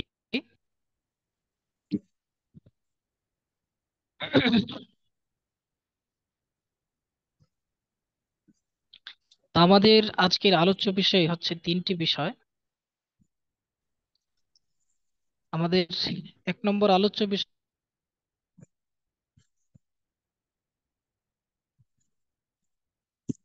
হচ্ছে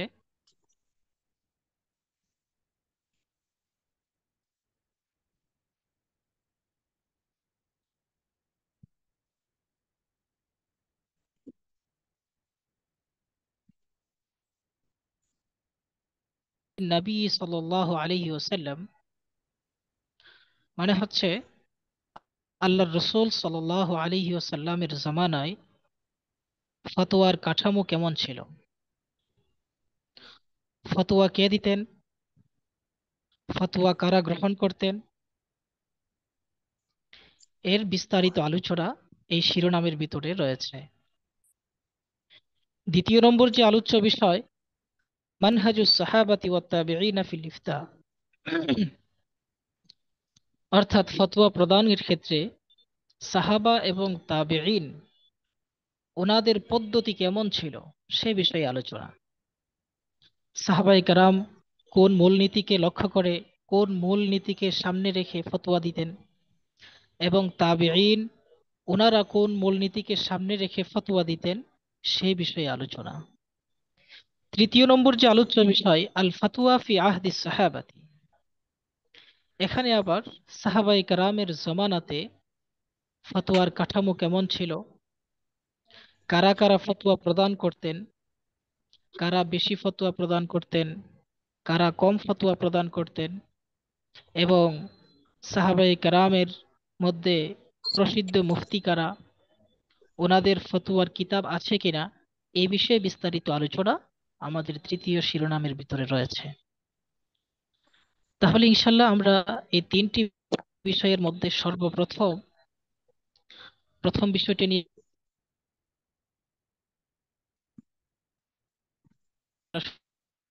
শুরু করছি। আল ফাতওয়া সাল্লাল্লাহু আলাইহি ওয়াসাল্লামের জমানায় ফতোয়ার রূপ কেমন ছিল।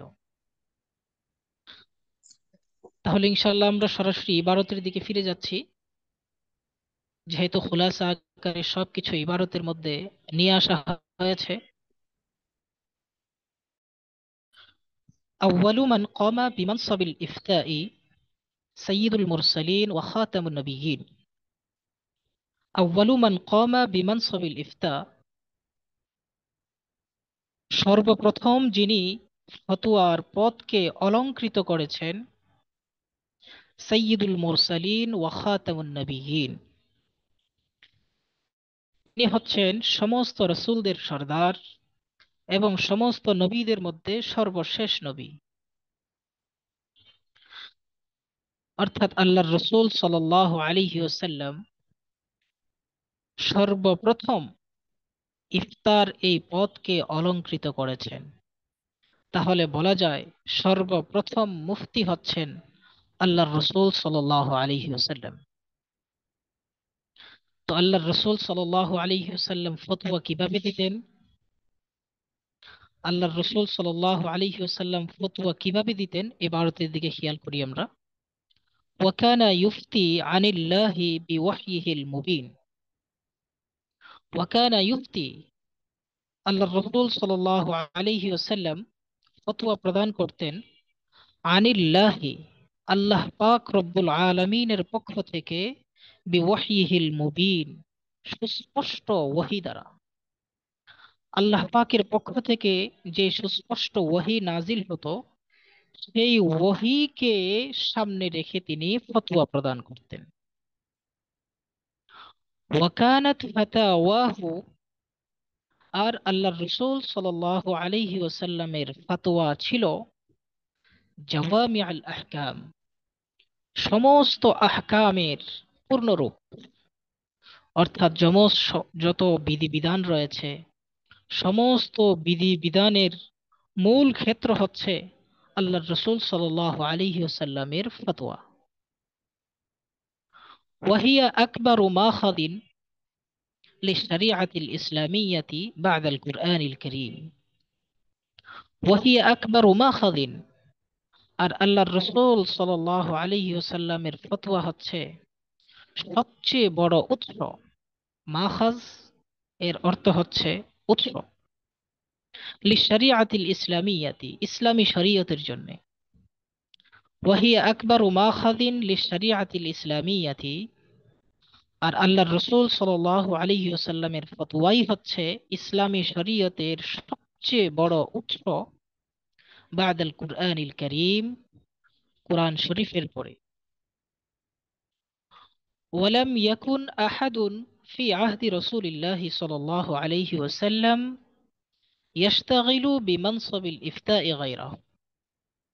ওয়ালাম ইয়াকুন আহাদুন, অন্য আর কেউ ছিল না, ফি আহদি রাসূলিল্লাহি সাল্লাল্লাহু আলাইহি ওয়াসাল্লাম, আল্লাহর রাসূল সাল্লাল্লাহু আলাইহি ওয়াসাল্লামের জমানায়, ইয়াশতাগিলু বিমানসাবিল ইফতা'i গায়রাহু, আল্লাহর রাসূল ব্যতীত ফতোয়ার মানসাবে, ফতোয়ার এই পদে আর কেউ ছিলেন না। অর্থাৎ আল্লাহর রাসূল সাল্লাল্লাহু আলাইহি ওয়াসাল্লামের জামানায় আল্লাহর রাসূল সাল্লাল্লাহু আলাইহি ওয়াসাল্লাম ব্যতীত আর কেউ ফতোয়া প্রদান করতেন না। গায়রা, তবে, আন্নাহু রুব্বামা ফাওয়াজা আমরাল ইফতা'i আবিল কাযা'i ইলা বাযি আসহাবিহি। গায়রা, তবে, আন্নাহু রুব্বামা, আল্লাহর রাসূল সাল্লাল্লাহু আলাইহি ওয়াসাল্লাম কখনো কখনো, মাঝে মাঝে, ফাওয়াজা আমরাল ইফতা'i আবিল কাযা'i, ফতোয়া প্রদান করার এই কাজটা, আপনি আবিল কাযা'i, একটু করে জানাইছেন যে হুজুর বড়দের বলেছি, আপনি তো মনে তো লজিং দিয়ে দিন, গেলে আসতে চায় না। আবিল কাযা'i, অথবা ফয়সালা করার এই মহান দায়িত্ব, লজিং ফাওয়াজা, দিয়ে তিনি এখন তাফবিজ করতেন, প্রদান করতেন, বাইরে যাচ্ছে। ইলা বাযি আসহাবিহি,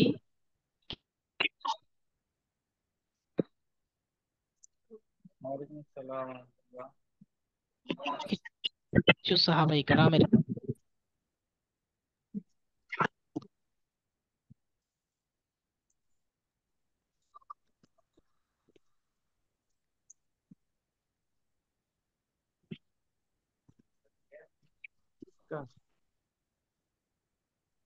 ওস্তাদের কথা বা শোনা যাচ্ছে না, কেউ কথা বললে আপনার কথা বাকিরা সবাই মোড করে দিলে ভালো হয়, বলবো।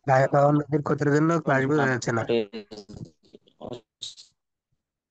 ওস্তাদের দর্শ শোনা যাচ্ছে না।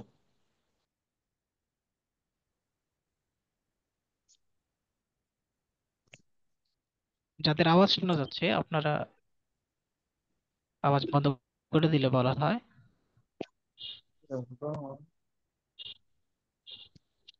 এখন কি শুনতে পাচ্ছেন? জি, এখন শোনা যাচ্ছে এখন শুনতে পাচ্ছেন আমাদের। কিনা একটু জানাইলে বলা হয়। জি, আলহামদুলিল্লাহ এখন আচ্ছা, শুনতে পাচ্ছি। আমাদের এখন আমাদের ওই যে সমস্ত উলামা আবিদ শাহ কেরামদের ভাই, বলছি আপনারা ইয়াসিন বিন ব্যবসায়িক জামাল কাজে ভাই, জড়িত। আব্দুর রহিম সোহাগ ভাই, আপনারা নিজেদেরকে আনমিউট করে নেন। জি অবশ্যই ওস্তাদের কথা হাস্যচক জি জি জি, এখন সবাই আওয়াজগুলো বন্ধ করে দিলে ভালো হয়। রিপিট করছি: غير أنه ربما فوض أمر الإفتاء أو القضاء إلى بعض أصحابه। তবে আল্লাহর রাসূল সাল্লাল্লাহু আলাইহি ওয়াসাল্লাম কখনো কখনো ফাওয়াযা আমরাল ইফতাই আবিল কাযাই, ফতোয়া প্রদান করা অথবা ফয়সালা করার এই দায়িত্বটাকে তাফওয়িজ করতেন, সুপর্দ করতেন ইলা বাযি আসহাবিহি, কিছু সাহাবায়ে কেরামের কাছে। তো সাহাবায়ে কেরামের কাছে কেন তাফওয়িজ করতেন, সুপর্দ করতেন? ওয়ালাআল্লাহু, এটার হয়তো কারণ হচ্ছে লায়ামুরান্নাহুম আলাল ইজতিহাদি ওয়াল ইসতিনবাত।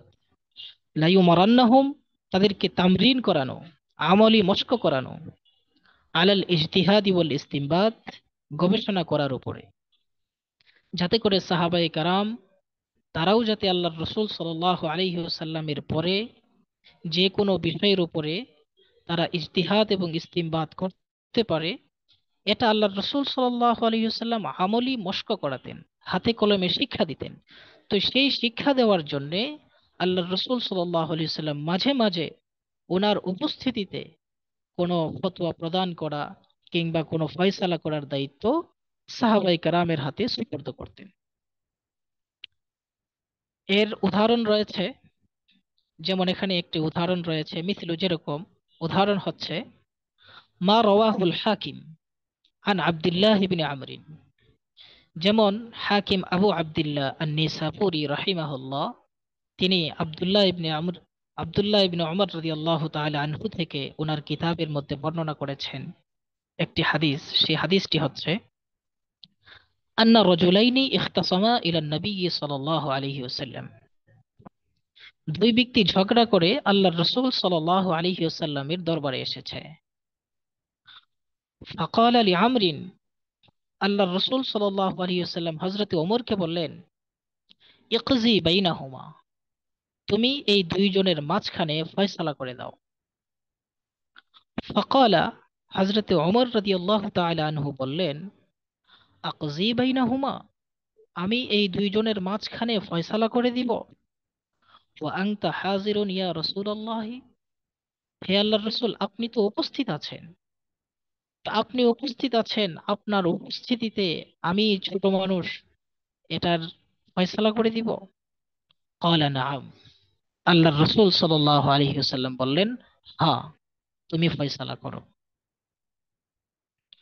আলা আন্নাকা, এটা এই কারণে যে ইন্নাকা ইন আসাবতা, যদি তুমি এই ফয়সালা করতে গিয়ে সঠিক ফয়সালা করতে পারো, ফালাকা আশরু উজুরিন, তাহলে তোমার জন্যে 10টি নেকি রয়েছে। উজুর এটা আজরুন এর বহু বচন। আজরুন শব্দের অর্থ হচ্ছে প্রতিদান, অর্থাৎ নেক। তো আল্লাহ রসুল বললেন, ইন আসবতা ফালাকা আশরু উজুরিন, তুমি যদি এই ফয়সালা করতে গিয়ে সঠিক ফয়সালাটা দিতে পারো, তাহলে তোমার জন্য 10 নেকি রয়েছে। ওয়া ইন ইজতাহাদতা ফাআখতাতা, আর যদি তুমি ইজতিহাদ করতে গিয়ে ফাআখতাতা, ভুল করে ফেলো, অর্থাৎ সঠিক ফয়সালা তুমি দিতে না পারো, তুমি ইজতিহাদে গবেষণায় ভুল করে ফেলো, ফালাকা আজরুন, তাহলেও তোমার জন্য 1 নেকি রয়েছে।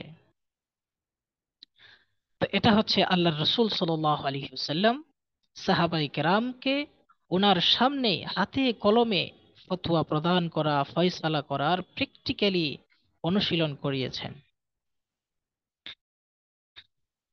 এরপরে এই ভারতের মধ্যে দেখি, ওয়াকাযালিকা বাআসা রাসূলুল্লাহ সাল্লাল্লাহু আলাইহি ওয়াসাল্লাম বা'য আস-সাহাবাতি, এরকম ভাবে আল্লাহর রাসূল সাল্লাল্লাহু আলাইহি ওয়াসাল্লাম কিছু সাহাবায়ে কেরামকে প্রেরণ করেছেন, পাঠিয়েছেন ইলাল বিলাদিন নাইয়াতি, দূরবর্তী বিভিন্ন শহরের মধ্যে। ইলাল বিলাদিন নাইয়াতি, দূরবর্তী শহর। ফাআযিনা লাহুম, তো যখন সাহাবায়ে কেরামকে বিভিন্ন দূরবর্তী শহরে পাঠিয়েছেন, তাহলে সেই দূরবর্তী শহরে তো আল্লাহর রসূলকে গিয়ে ফতোয়া প্রদান করা সম্ভব নয়। এই জন্যে ফাআযিনা লাহুম, তাদেরকে অনুমতি দিয়েছেন বিল ইফতাই ওয়াল কাযাই, ফতোয়া প্রদান করা এবং বিভিন্ন বিষয়ে ফয়সালা করার। কামা আখরাজাল মুহাদ্দিসুনা আন আসহাবি মুআয বিন জাবালিন, যেমন ভাবে মুহাদ্দিসিনে কেরাম মুআয ইবনে জাবাল রাদিয়াল্লাহু তাআলা আনহুর শাগির্দদের থেকে তাখরিজ করেছেন, অর্থাৎ একটি হাদিসের বর্ণনা নিয়ে এসেছেন। লাম্মা আরাদা নবী সাল্লাল্লাহু আলাইহি ওয়াসাল্লাম আন ইয়াবআসা মুআযান ইলাল ইয়ামানি, আল্লাহর রাসূল সাল্লাল্লাহু আলাইহি ওয়াসাল্লাম যখন ইচ্ছা পোষণ করলেন আন ইয়াবআসা মুআযান ইলাল ইয়ামানি, হযরত মুআয ইবনে জাবাল রাদিয়াল্লাহু তাআলা আনহুকে ইয়ামানে প্রেরণ করবেন, ইয়ামানে পাঠাবেন। ফাকালা, আল্লাহর রাসূল সাল্লাল্লাহু আলাইহি ওয়াসাল্লাম হযরত মুআয ইবনে জাবাল রাদিয়াল্লাহু তাআলা আনহুকে বললেন, কাইফা তাকজি, তুমি কিভাবে ফয়সালা করবে? কাইফা তাকজি, কাইফা তাকজি, তুমি কিভাবে ফয়সালা করবে? ইযা আরাদা লাকা কাযাউন, যখন তোমার সামনে ফয়সালার কোনো বিষয় হাজির হবে। অর্থাৎ দুইজনে ঝগড়া লেগে উপস্থিত হইল, আয়েশা বলল যে আমাদের দুইজনের মাঝখানে ফয়সালা করে দেন। বাদী বিবাদী আসলে তখন কিভাবে সিদ্ধান্ত তুমি নেবে? তো আল্লাহ রসুল বললেন, কাইফা তাকদি ইদা আরাদা লাকা কাযা, যখন তোমার সামনে ফয়সালার কোনো বিষয় উপস্থিত হবে তখন তুমি কিভাবে সিদ্ধান্ত নিবে, কিভাবে ফয়সালা করবে? ক্বালা, হযরত মুআয ইবনে জাবাল রাদিয়াল্লাহু তাআলা আনহু বললেন, আকজি বিকিতাবিল্লাহি, আমি কুরআনুল কারীম দ্বারা, কিতাবুল্লাহ দ্বারা আমি ফয়সালা করব। ক্বালা, আল্লাহর রাসূল সাল্লাল্লাহু আলাইহি ওয়াসাল্লাম বললেন, ফাইন লাম তাজিদ ফি কিতাবিল্লাহি, তুমি যদি কিতাবুল্লাহর মধ্যে ওই বিষয়ে কোনো কিছু না পাও তাহলে তুমি কি করবে? ক্বালা ফাবিসুন্নতি রাসূলিল্লাহি সাল্লাল্লাহু আলাইহি ওয়াসাল্লাম, হযরত মুআয ইবনে জাবাল রাদিয়াল্লাহু তাআলা আনহু বললেন, ফাবিসুন্নতি রাসূলিল্লাহি সাল্লাল্লাহু আলাইহি ওয়াসাল্লাম, আমি কুরআনুল কারীমের মধ্যে না পেলে, কিতাবুল্লাহর মধ্যে না পেলে আমি রাসূল কারীম সাল্লাল্লাহু আলাইহি ওয়াসাল্লামের সুন্নতের দ্বারা, অর্থাৎ হাদিসের দ্বারা আমি সিদ্ধান্ত নেব।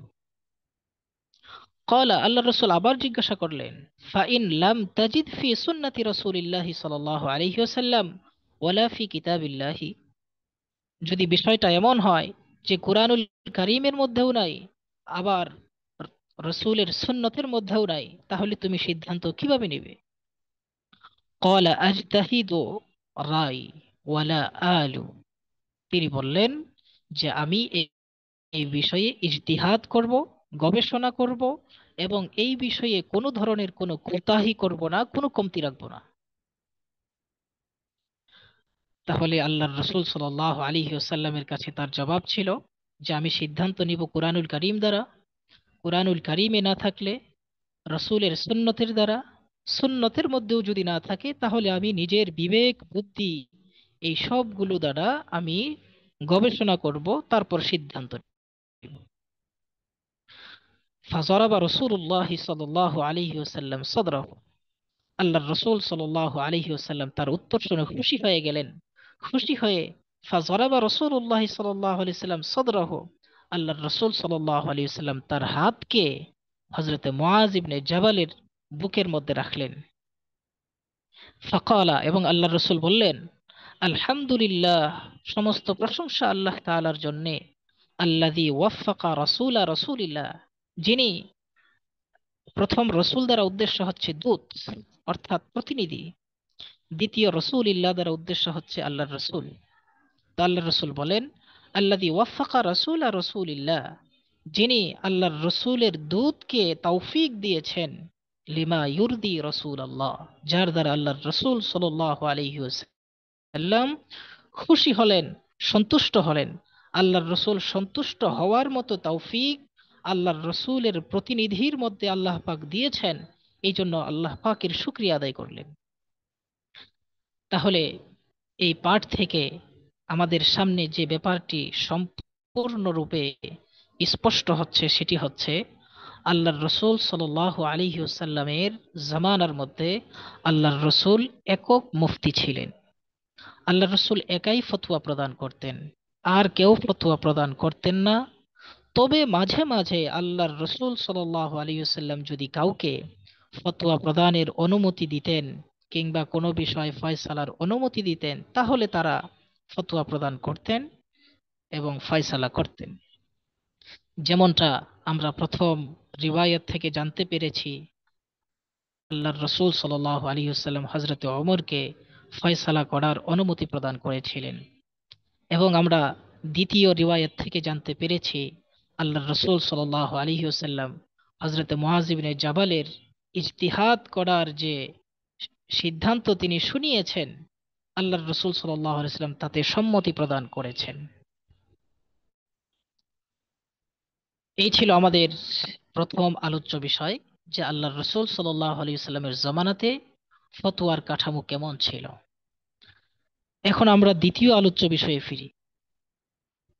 মানহাজুস সাহাবাতি ওয়াত তাবিঈনা ফিল ইফতা। ফতোয়া প্রদানের ক্ষেত্রে সাহাবা এবং তাবিঈদের মানহাজ কি ছিল, তরিকায়ে কার কি ছিল, অর্থাৎ পথ ও পদ্ধতি কি ছিল, ওনারা কি বিষয়কে সামনে রেখে ফতোয়া প্রদান করতেন, কোন মূলনীতিকে সামনে রেখে ফতোয়া প্রদান করতেন। তো আমরা ইবারতের মধ্যে লক্ষ্য করি, ফাকাদ আখরাজ আদ-দারিমি ফি সুনানিহি।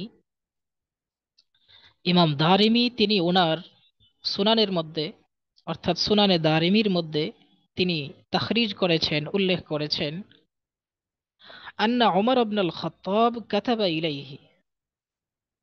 হযরতে ওমর ইবনে খাত্তাব রাদিয়াল্লাহু তাআলা আনহু, উনি হযরতে মুআয ইবনে জাবাল রাদিয়াল্লাহু তাআলা আনহুর কাছে চিঠি লিখেছেন। অর্থাৎ আমরা পূর্বের যে হাদিসটা পড়েছি, হযরতে মুআয ইবনে জাবালকে আল্লাহর রাসূল সাল্লাল্লাহু আলাইহি ওয়াসাল্লাম ইয়েমেনে পাঠিয়েছেন ফতোয়া প্রদান করার জন্য, ফয়সালা করার জন্য। তো সেই মুআয ইবনে জাবাল রাদিয়াল্লাহু তাআলা আনহুর কাছে ওমর ইবনে খাত্তাব রাদিয়াল্লাহু তাআলা আনহু চিঠি পাঠিয়েছেন। এটা হচ্ছে সাহাবীদের জমানা, অর্থাৎ আল্লাহ রাসূলের ওয়াফাতের পরে চিঠি পাঠিয়েছেন। ইন জাআকা শাইউন ফি কিতাবিল্লাহি ফাআকযি বিহি।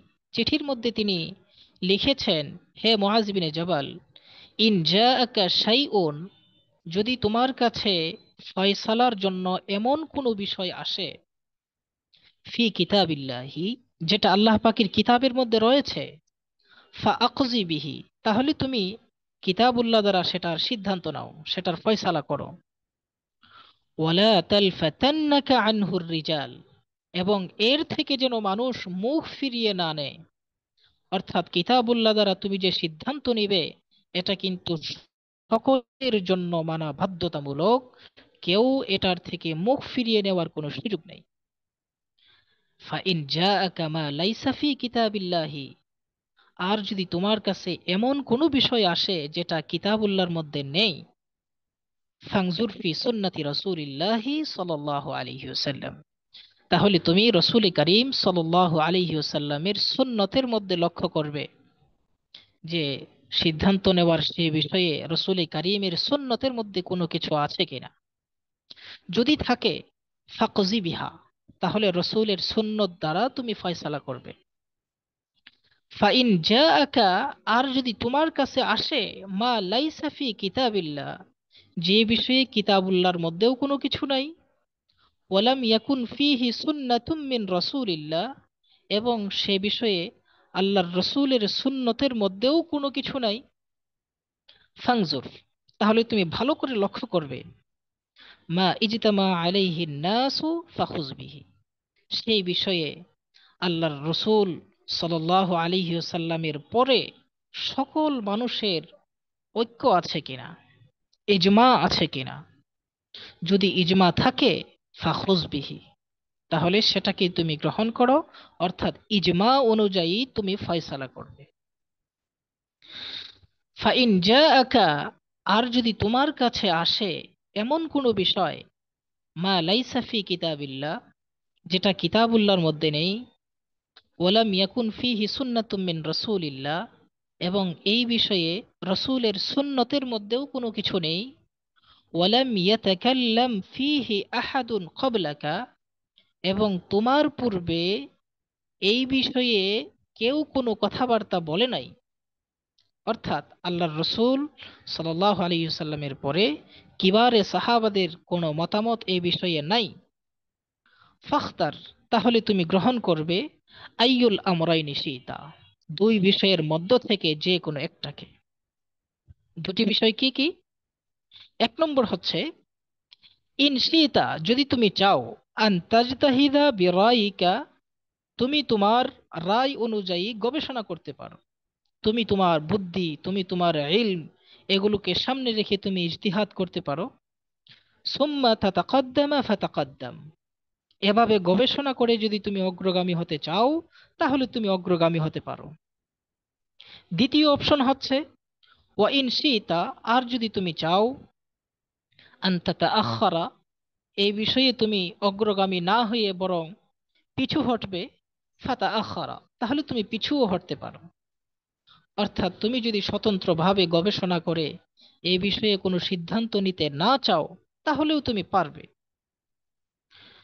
তাহলে হযরত ওমর রাদিয়াল্লাহু তাআলা আনহু ওনার কাছে দুটি অপশন রাখলেন, যে ফয়সালা নেওয়ার ক্ষেত্রে কোনো বিষয় যদি কিতাবুল্লাহর মধ্যেও না থাকে, সুন্নতে রাসূলের মধ্যেও না থাকে, এই বিষয়ে কোনো ইজমাও না থাকে, তাহলে তোমার সামনে দুটি অপশন।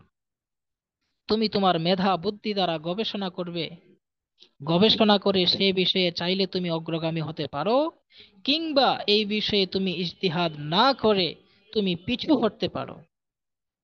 এখন হযরত ওমর রাদিয়াল্লাহু তাআলা আনহু বলতেছেন, ওয়ালা আরা আত-তাআখখুরা ইল্লা খায়রান লাকা, তোমার পিছু হটা, তুমি এই বিষয়ে যদি অগ্রগামী না হও বরং পিছনে হটে যাও, আমি মনে করি এটার মধ্যেই তোমার জন্য কল্যাণকর বিষয় রয়েছে, তোমার জন্য কল্যাণ রয়েছে।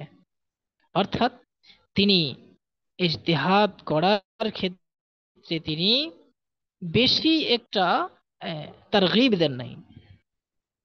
অর্থাৎ ওনার জন্য নিরাপদ মনে করেছেন যে তুমি, আমি মনে করি তোমার পিছনে হটে যাওয়া, এই বিষয়ে নতুন নতুন সিদ্ধান্ত না নেওয়া, এটা তোমার জন্য কল্যাণকর। ও আখরাজ আইজান, তো এটা ছিল হচ্ছে সাহাবাই কেরামের মানহাজ, যে সাহাবাই কেরাম কিভাবে ফতোয়া দিতেন। তো সাহাবাই কেরামের ফতোয়া দেওয়ার মানহাজ ছিল এটা, সর্বপ্রথম কিতাবুল্লাহ দ্বারা, এরপরে সুন্নতে রাসূল দ্বারা, এরপরে ইজমা দ্বারা, এরপর হচ্ছে এই যে দুই অপশন, ইজতিহাদ করা কিংবা ইজতিহাদ না করা। দ্বিতীয়ত হচ্ছে তাবেঈদের মিসাল এখানে পেশ করা হচ্ছে। ওয়া আখরাজ আইজন, এরকম ভাবে ইমাম দারিমি উনি ওনার সুনানে দারিমির মধ্যে উল্লেখ করেছেন। অর্থাৎ তাবেঈদের মানহাজ কেমন ছিল আরেকটি উদাহরণ তিনি এখানে নিয়ে এসেছেন। তো সেখানে রিওয়ায়াত নিয়ে এসেছেন আন আব্দুল্লাহ ইবনে ইয়াজিদ ক্বালা, আব্দুল্লাহ ইবনে ইয়াজিদ রাহিমাহুল্লাহ, উনি প্রসিদ্ধ তাবেঈ, তিনি বলেন, কানা ইবনু আব্বাস, হযরত ইবনে আব্বাস রাদিয়াল্লাহু তাআলা আনহু ছিলেন, ইদা সুইলা আন আমরিন, যখন ওনাকে কোনো বিষয়ে জিজ্ঞাসা করা হতো, ফাকানা ফিল কুরআনি আখবারা বিহি, এই বিষয়ে যদি কুরআনুল কারীমের মধ্যে কোনো কিছু থাকতো তাহলে তিনি তা বলে দিতেন। ওয়া ইন লাম ইয়াকুন ফিল কুরআন, আর যদি সে বিষয়ে কুরআনুল কারীমের মধ্যে কোনো কিছু না থাকতো, ওয়াকানা আন রাসূলিল্লাহি সাল্লাল্লাহু আলাইহি ওয়াসাল্লাম, আর আল্লাহর রাসূল সাল্লাল্লাহু আলাইহি ওয়াসাল্লাম থেকে এই বিষয়ে কোনো কিছু রয়েছে, আখবারা বিহি, তাহলে সে বিষয়ে তিনি বলে দিতেন। অর্থাৎ ফতোয়া প্রদানের ক্ষেত্রে কোরআনুল কারীমের মধ্যে থাকলে কোরআনুল কারীম থেকে ফতোয়া প্রদান করতেন, আর যদি কোরআনুল কারীমের মধ্যে না থাকে বরং আল্লাহর রাসূল সাল্লাল্লাহু আলাইহি ওয়াসাল্লাম থেকে কোনো কিছু বর্ণিত থাকে, সেটা দিয়ে তিনি ফতোয়া প্রদান করতেন। ফাইন লাম ইয়াকুন, আর যদি আল্লাহর রাসূল থেকেও কোনো কিছু না থাকে তাহলে সেক্ষেত্রে ফান আবি বকরিন ওয়া আমরিন লাহা, তাহলে তিনি দেখতেন যে কিবারে সাহাবা মধ্য থেকে, বড় সিনিয়র সাহাবীদের মধ্য থেকে, যেমন ফাআন আবি বকরিন ওয়া আমরিন লাহা, হযরতে আবু বকর রাদিয়াল্লাহু তাআলা আনহু কিংবা হযরতে ওমর রাদিয়াল্লাহু তাআলা আনহু ওনাদের থেকে কোনো কিছু বর্ণিত আছে কিনা। ফাইন লাম ইয়াকুন, যদি ওনাদের থেকেও কোনো কিছু বর্ণিত না থাকতো, ক্বালা ফীহি বিরায়ি, তাহলে সেক্ষেত্রে উনি ওনার রায়, উনি ওনার ইজতিহাদের দ্বারা ফতোয়া দিতেন। তাহলে এখান থেকেও বোঝা যায় যে তাবেঈরা মূলত কিভাবে ফতোয়া প্রদান করতেন। তাবেঈরা এই ফর্মুলাকে সামনে রেখে ফতোয়া প্রদান করতেন। কিতাবুল্লাহর মধ্যে থাকলে কিতাবুল্লাহ দ্বারা, কিতাবুল্লাহর মধ্যে না থাকলে সুন্নতে রাসূল দ্বারা, সুন্নতে রাসূলের মধ্যে না থাকলে সেক্ষেত্রে তিনি দেখতেন যে সিনিয়র সাহাবায়ে কেরামদের মধ্য থেকে ওনারা এই বিষয়ে কোনো সিদ্ধান্ত নিয়েছেন কিনা, ওনাদের থেকে এই বিষয়ে কোনো কিছু মানকুল আছে কিনা, বর্ণনা আছে কিনা, সাহাবায়ে কেরামদের সেই কথা, কাজ, ওনাদের ফয়সালা অনুযায়ী ওনারা সিদ্ধান্ত নিতেন, ফতোয়া দিতেন। ফাহাউলা ইস সাহাবা, ওনারাই হচ্ছে ওই সমস্ত সাহাবা, কুল্লুহুম, যারা প্রত্যেকেই মাশাউ আলাল আসলিল্লাযী যুকিরা ফি হাদিসি মুআজ, ওনারা প্রত্যেকেই চলেছেন অর্থাৎ ফতোয়া প্রদান করেছেন আলাল আসলি, এই মূলনীতির উপরে, আল্লাযী যুকিরা ফি হাদিসি মুআজ, যেই মূলনীতিটি হযরতে মুআজ ইবনে জাবাল রাদিয়াল্লাহু তাআলা আনহুর হাদিসের মধ্যে উল্লেখ করা আছে। অর্থাৎ হযরতে মুআজ ইবনে জাবাল রাদিয়াল্লাহু তাআলা আনহুর হাদিসের মধ্যে যে মূলনীতি উল্লেখ করা হয়েছে, কিতাবুল্লাহর মধ্যে না থাকলে সুন্নতে রাসূল, সুন্নতে রাসূলের মধ্যেও যদি না থাকে তাহলে সেক্ষেত্রে ইজতিহাদ। মিম্মা ইউকবি যালিকাল হাদিস, যা এই হাদিসটাকেও শক্তিশালী করে। অর্থাৎ হাদিস কিন্তু দুর্বল কোনো হাদিস নয়, জয়ীফ কোনো হাদিস নয়, এই হাদিসটাকেও বিভিন্ন বর্ণনা কি করে শক্তিশালী করে, বিভিন্ন বর্ণনা সমর্থন করে।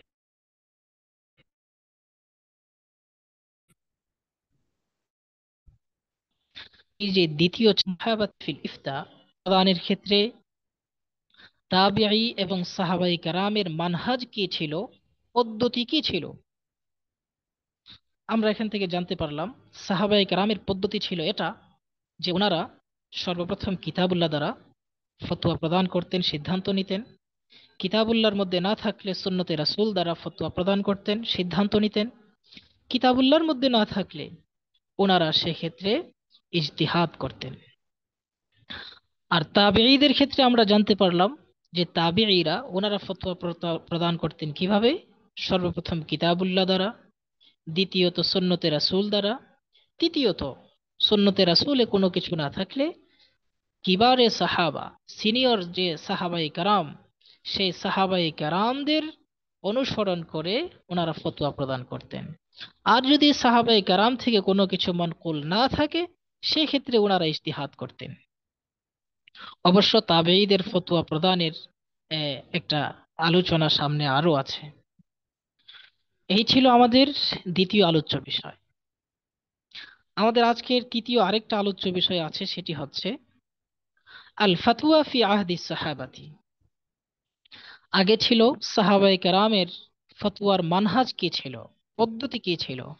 এখন আলোচনা হচ্ছে সাহাবায়ে কেরামের ফতোয়া সম্পর্কে, অর্থাৎ সাহাবায়ে কেরামের মধ্যে কারা ফতোয়া দিয়েছেন, কারা ফতোয়া দেননি, কারা বেশি দিয়েছেন, কারা কম দিয়েছেন, এই বিষয়ে আলোচনা। তো সরাসরি ইবারতের দিকে ফিরছি আমরা। যাকারা ইবনুল কাইয়িম أن الذين حفظت منهم الفتيا من أصحاب رسول الله صلى الله عليه وسلم। ذكر ابن القيم, আল্লামা ইবনুল কাইয়িম তিনি উল্লেখ করেছেন ওনার কিতাবের মধ্যে, আন্নাল্লাযীনা হুফিযাত মিনহুম আল ফুতিয়া মিন আসহাবি রাসূলিল্লাহি সাল্লাল্লাহু আলাইহি ওয়াসাল্লাম, সাহাবায়ে কেরামের মধ্য থেকে যাদের ফতোয়া সংরক্ষণ করা হয়েছে, যাদের ফতোয়া মাহফুজ আছে, তাদের ফতোয়াগুলো মিআতু ওয়া নাইয়্যু ওয়া সালাসুনা নাফসান, যাদের ফতোয়া সংরক্ষণে রয়েছে এরকম মুফতি, এরকম সাহাবীদের সংখ্যা মিআতু ওয়া সালাসুনা নাফসান, অর্থাৎ তাদের সংখ্যা 130-এরও বেশি। মা বাইনা রজুলিন ওয়া ইমরাতিন, এসব সাহাবায়ে কেরামের মধ্যে পুরুষ সাহাবায়ে কেরামও আছে, মহিলা মহিলা সাহাবিয়াও আছে। তো এর মধ্যে তিনি উল্লেখ করেছেন ফাকানাল মুকসিরুনা মিনহুম সাবআন, সাহাবায়ে কেরামের মধ্যে যারা সবচেয়ে বেশি ফতোয়া প্রদান করতেন, আল মুকসিরুন মানে যারা সবচেয়ে বেশি ফতোয়া প্রদান করতেন, মিনহুম সাবআন, এরকম সাহাবীদের সংখ্যা হচ্ছে 7 জন। এই 7 জন সাহাবী সাহাবায়ে কেরামের মধ্যে সবচেয়ে বেশি ফতোয়া প্রদান করতেন। এরা কারা? 1 নম্বর হচ্ছে ওমর ইবনুল খাত্তাব রাদিয়াল্লাহু তাআলা আনহু। দ্বিতীয় নম্বর হচ্ছে ওয়া আলী ইবনে আবি তালিব রাদিয়াল্লাহু তাআলা আনহু। তৃতীয় নম্বর ওয়া আব্দুল্লাহ ইবনে মাসউদ রাদিয়াল্লাহু তাআলা আনহু। চতুর্থ নম্বর ওয়া আয়েশা উম্মুল মুমিনিন রাদিয়াল্লাহু তাআলা আনহা। এরকম ভাবে যায়েদ ইবনে সাবিত রাদিয়াল্লাহু তাআলা আনহু, আব্দুল্লাহ ইবনে আব্বাস রাদিয়াল্লাহু তাআলা, আব্দুল্লাহ ইবনে আমর রাদিয়াল্লাহু তাআলা আনহু। এই সমস্ত সাহাবায়ে কেরাম, অর্থাৎ এই যে 7 জনের নাম উল্লেখ করা হলো, এই 7 জন সাহাবী হচ্ছে আল্লাহর রাসূল সাল্লাল্লাহু আলাইহি ওয়াসাল্লামের পরে সাহাবীদের জমানায় তারা সবচেয়ে বেশি ফতোয়া প্রদান করেছেন। এরপর আল্লামা ইবনুল কাইয়িম রাহিমাহুল্লাহ উনি দ্বিতীয় আরেকটি ধাপ উল্লেখ করেছেন, ওয়া আম্মাল মুতাওয়াসসিতুনা মিনাস সাহাবাতি, সাহাবায়ে কেরামের মধ্যে যারা ফতোয়া প্রদান করেছেন কিন্তু একদম বেশিও নয় আবার কমও নয়, মাঝামাঝি পর্যায়ের, ওনারাও ফতোয়া প্রদান করেছেন, বাকি একদম কমও নয় আবার উল্লেখিত যে 7 জন তাদের মতো নয়। ওয়া আম্মাল মুতাওয়াসসিতুনা মিনাস সাহাবা, আর সাহাবায়ে কেরামের মধ্যে যারা মুতাওয়াসসিত অর্থাৎ মাঝামাঝি মাঝামাঝি সংখ্যার ফতোয়া প্রদান করেছেন, ফিমা রুবিয়া আনহুম মিনাল ফুতিয়া, অর্থাৎ যাদের থেকে ফতোয়া বর্ণিত আছে, ফাআদাদুহুম আকসার, তাদের সংখ্যা অনেক বেশি। অর্থাৎ যারা মোটামুটি ফতোয়া প্রদান করতেন তাদের ফতোয়ার সংখ্যা বেশি নয় আবার কমও নয়, এরকম সাহাবায়ে কেরামের সংখ্যা কিন্তু অনেক।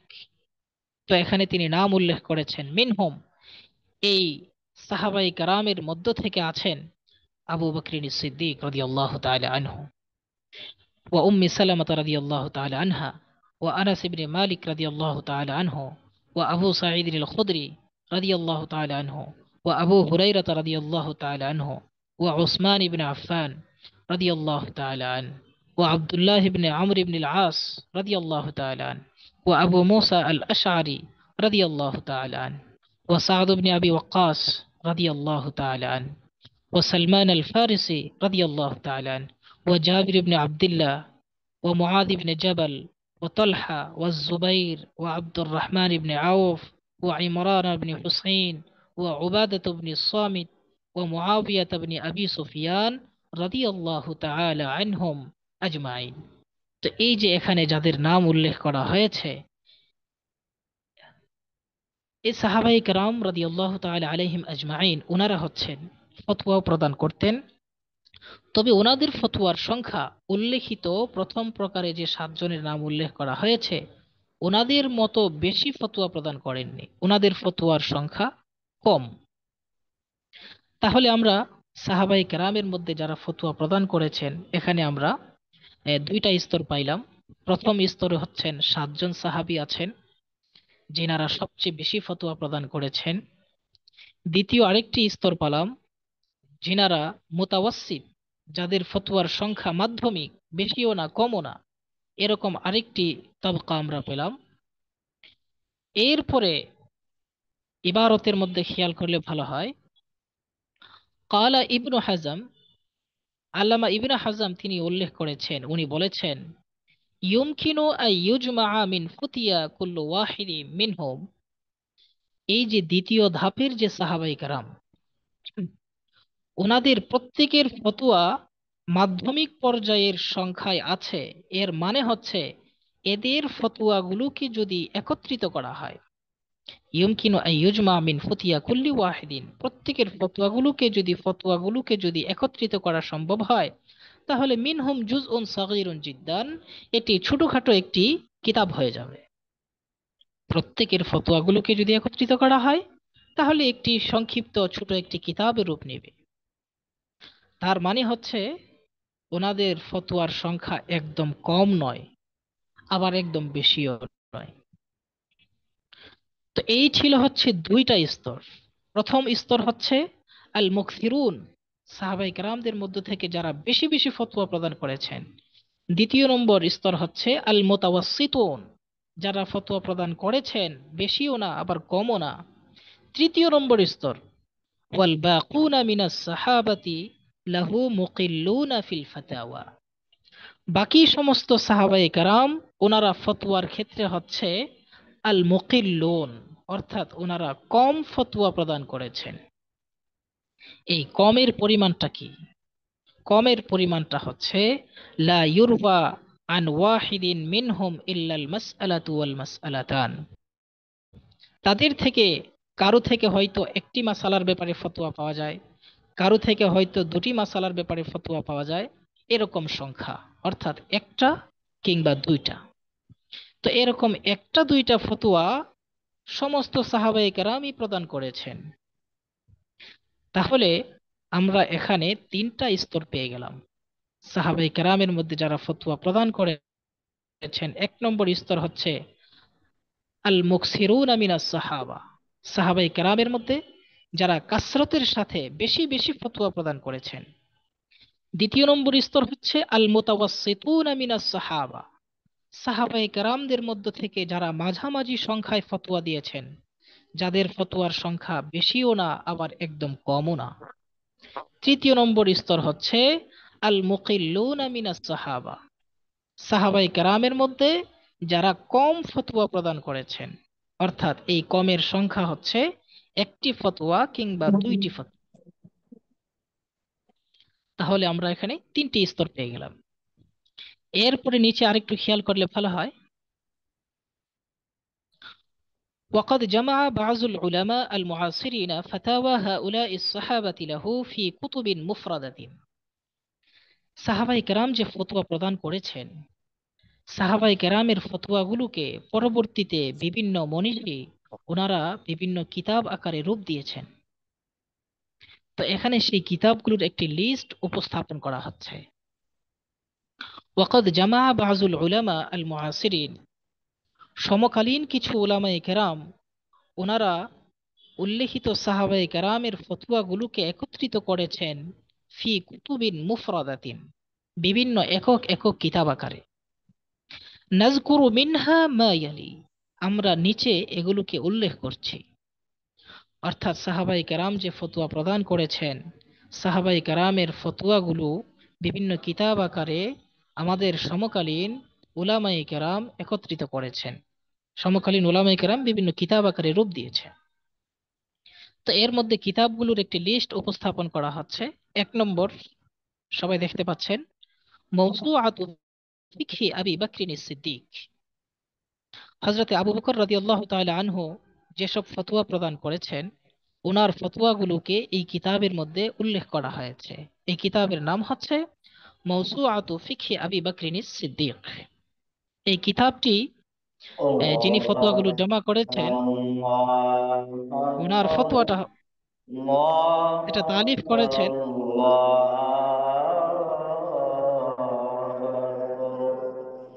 أشهد أن لا إله إلا الله আবিদ শাহ ভাই, আপনি মিউট করেন। أشهد أن لا إله আচ্ছা, তাহলে أشهد প্রথম أن যে কিতাব, محمد رسول কোন বাইরের الله এখান থেকে আওয়াজ শোনা যাচ্ছে, মিউট করলে أشهد ভালো হয়। أن محمد আচ্ছা, رسول তাহলে প্রথম কিতাবের নাম ছিল الله মাওসুআতু ফিকহি আবি বকরিন সিদ্দিক, حي হযরতে على আবু বকর রাদিয়াল্লাহু তাআলা আনহুর الصلاة প্রদানকৃত ফতোয়া সম্বলিত কিতাব হচ্ছে এটা। এই কিতাবটি যিনি حي সংকলন على করেছেন উনি হচ্ছেন আদ-দক্তর মোহাম্মদ রওয়াস কালআদি। حي على الفلاح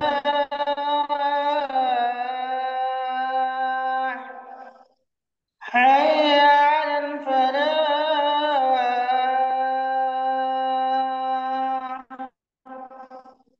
الله أكبر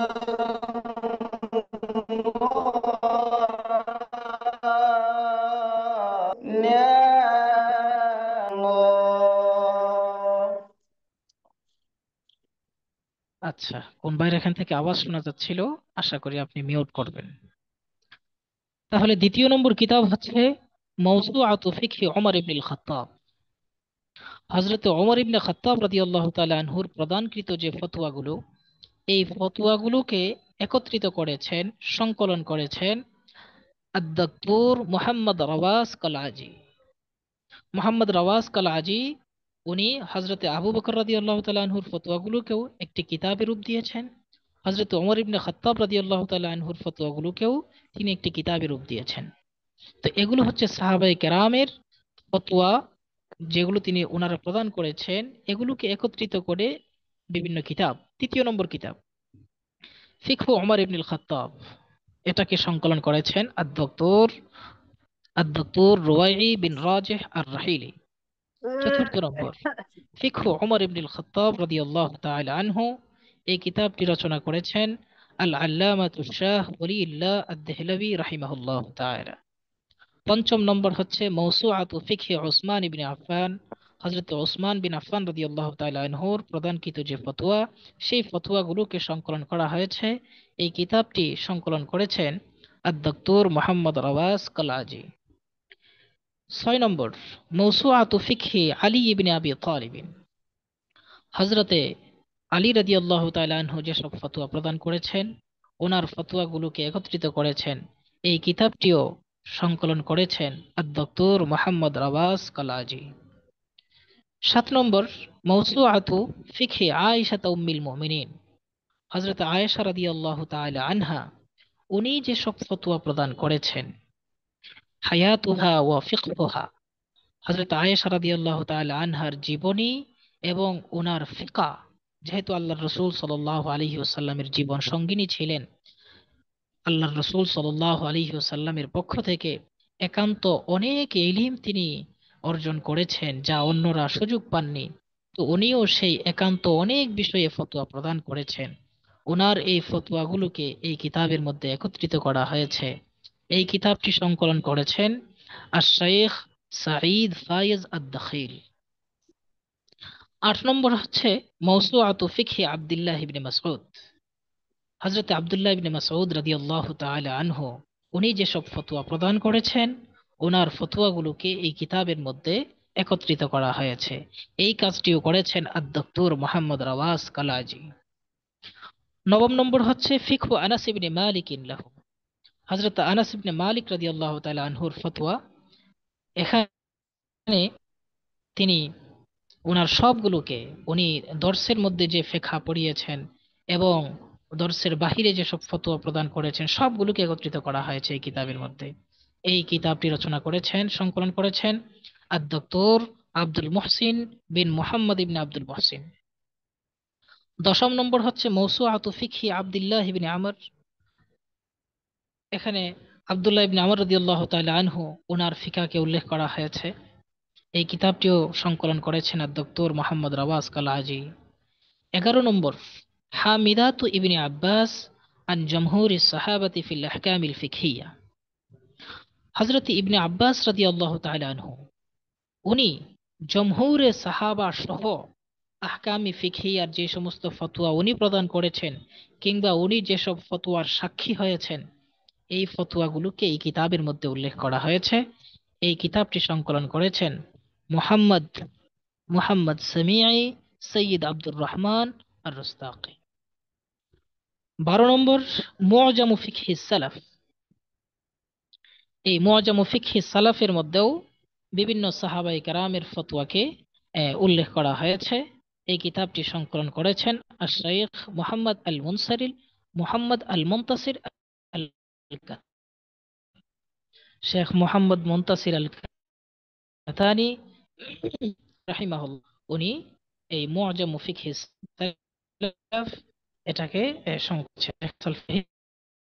বিভিন্ন ফতোয়াকে মুআজামাতে সহজেই পাওয়া যায়। আমাদের সাহাবায়ে কেরামের ফতোয়াগুলোকে যিনারা একত্রিত করেছেন, সংকলন করেছেন, এরকম 12টি কিতাবের নাম সামনে নাম সহ কোর্সের 1 নম্বর আলোচ্য বিষয় ছিল আল ফাতওয়া ফি আহদি নবী সাল্লাল্লাহু আলাইহি ওয়াসাল্লাম, আল্লাহর রাসূল সাল্লাল্লাহু আলাইহি ওয়াসাল্লামের জামানায় ফতোয়ার রূপ কেমন ছিল।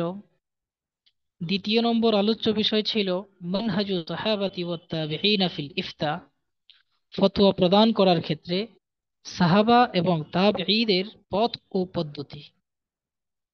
3 নম্বর আলোচনা ছিল আল ফাতওয়া ফি আহদি সাহাবাতি, সাহাবায়ে কেরামের ফতোয়া প্রসঙ্গে, সাহাবায়ে কেরামের মধ্যে কারা ফতোয়া প্রদান করেছেন এবং ওনাদের ফতোয়াগুলো যারা জমা করেছেন সেই কিতাবের লিস্ট।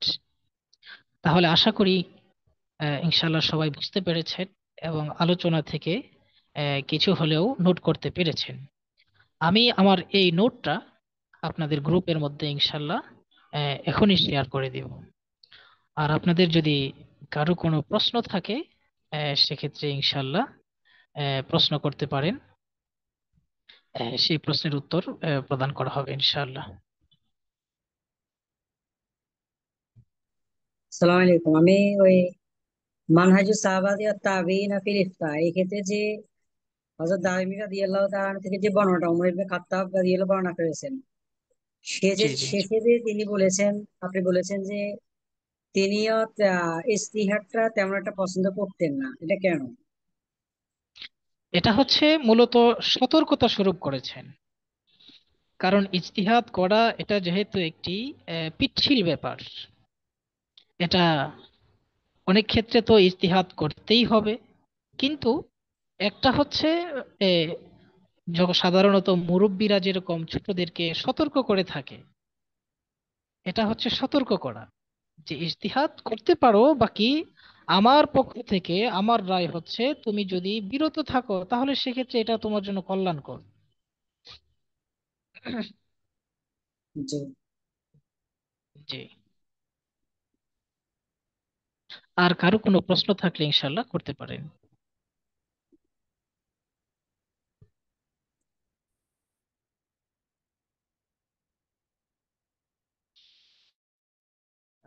গত ক্লাসে আল ফারকু বাইনাল ফতোয়া ওয়াল ইফতা ওয়াল কদা, সেখানে ওই যে 4টা পার্থক্য মোটামুটি 4টা মিলে যায় আর কি, একটু পার্থক্য থাকে আর কি, ওটা একটু খুব কম বোঝা হয়েছে আর কি। জি। ফতুয়া এবং বিচারের মধ্যে পার্থক্য আর কি, যে গত ক্লাসের আর কি ওটা ওই 4টা যে পার্থক্য তুলে ধরা হয়েছে কিতাবে, 4টা মোটামুটি সামঞ্জস্যতা রাখে আর কি, তো সেক্ষেত্রে একটু বুঝটা কম হয়েছে আর কি। আচ্ছা আচ্ছা আচ্ছা, ফতোয়া এবং কাজার ক্ষেত্রে যে 4টি পার্থক্য দেওয়া হয়েছে, আসলে আমাদের এখানে প্রাথমিকভাবে বুঝতে হবে ফিকহা ছাড়া কিন্তু, ফতোয়া ছাড়া কিন্তু কাজা হয় না, ফয়সালা হয় না। অর্থাৎ বিচার কার্য কিন্তু পরিচালনা করা হবে ফতোয়াকে সামনে রেখে। তো প্রথম ধাপ হচ্ছে ফতোয়া এবং এটার বাস্তব রূপ হচ্ছে কাজা, বিচার। তো এই জন্য যেহেতু দুটি, যেহেতু ফতোয়া দিয়েই মূলত বিচার কার্য পরিচালনা করা হয়, ফয়সালা করা হয়, সিদ্ধান্ত নেওয়া হয়, একটার সাথে আরেকটার আঙ্গাঙ্গিক সম্পর্ক রয়েছে, এই জন্য দুটি কাছাকাছি মনে হয়। তো কিন্তু এই 4টির মধ্যে সূক্ষ্ম পার্থক্য রয়েছে। একটি হচ্ছে জি। আহ, একটি হচ্ছে বাস্তব রূপ, যেটা মশকে আমালি, কাজা যেটা রূপ, যিনি বাস্তবায়ন করবেন। যেমন আমাদের দেশে আমাদের ভাবে বা সব রাষ্ট্রে আছে বিচার কার্য যিনি পরিচালনা করেন প্রধান বিচারপতি, প্রধান বিচারপতির কাজ শুধুমাত্র মানুষকে জানানো নয়, ফতোয়া প্রদান করা নয়, আহকাম হচ্ছে এটা। ওনার কাজ হচ্ছে সেই সিদ্ধান্তটাকে বাস্তবায়ন করা, যে আজকে থেকে এই আইন এটাকে পাস করা হলো, এটার উপর সবাই আমল করতে বাধ্য, সবাই মজবুর।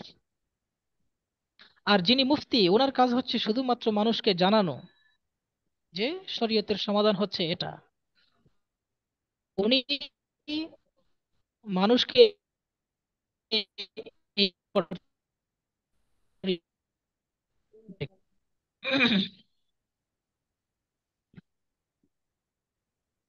তো ঠিক আছে, ইনশাল্লাহ আজকের দার্স এই পর্যন্ত থাকলো। এরপরও যদি কোনো প্রশ্ন থাকে ইনশাল্লাহ করবেন। আর আমার যে পিডিএফ, যে ফাইলটি আমি দেখি এখন পড়িয়ে আমি শেয়ার করছি। থাকবেন, সুস্থ থাকবেন। আসসালামু আলাইকুম ওয়া রাহমাতুল্লাহি ওয়া বারাকাতুহু। ওয়ালাইকুম আসসালাম।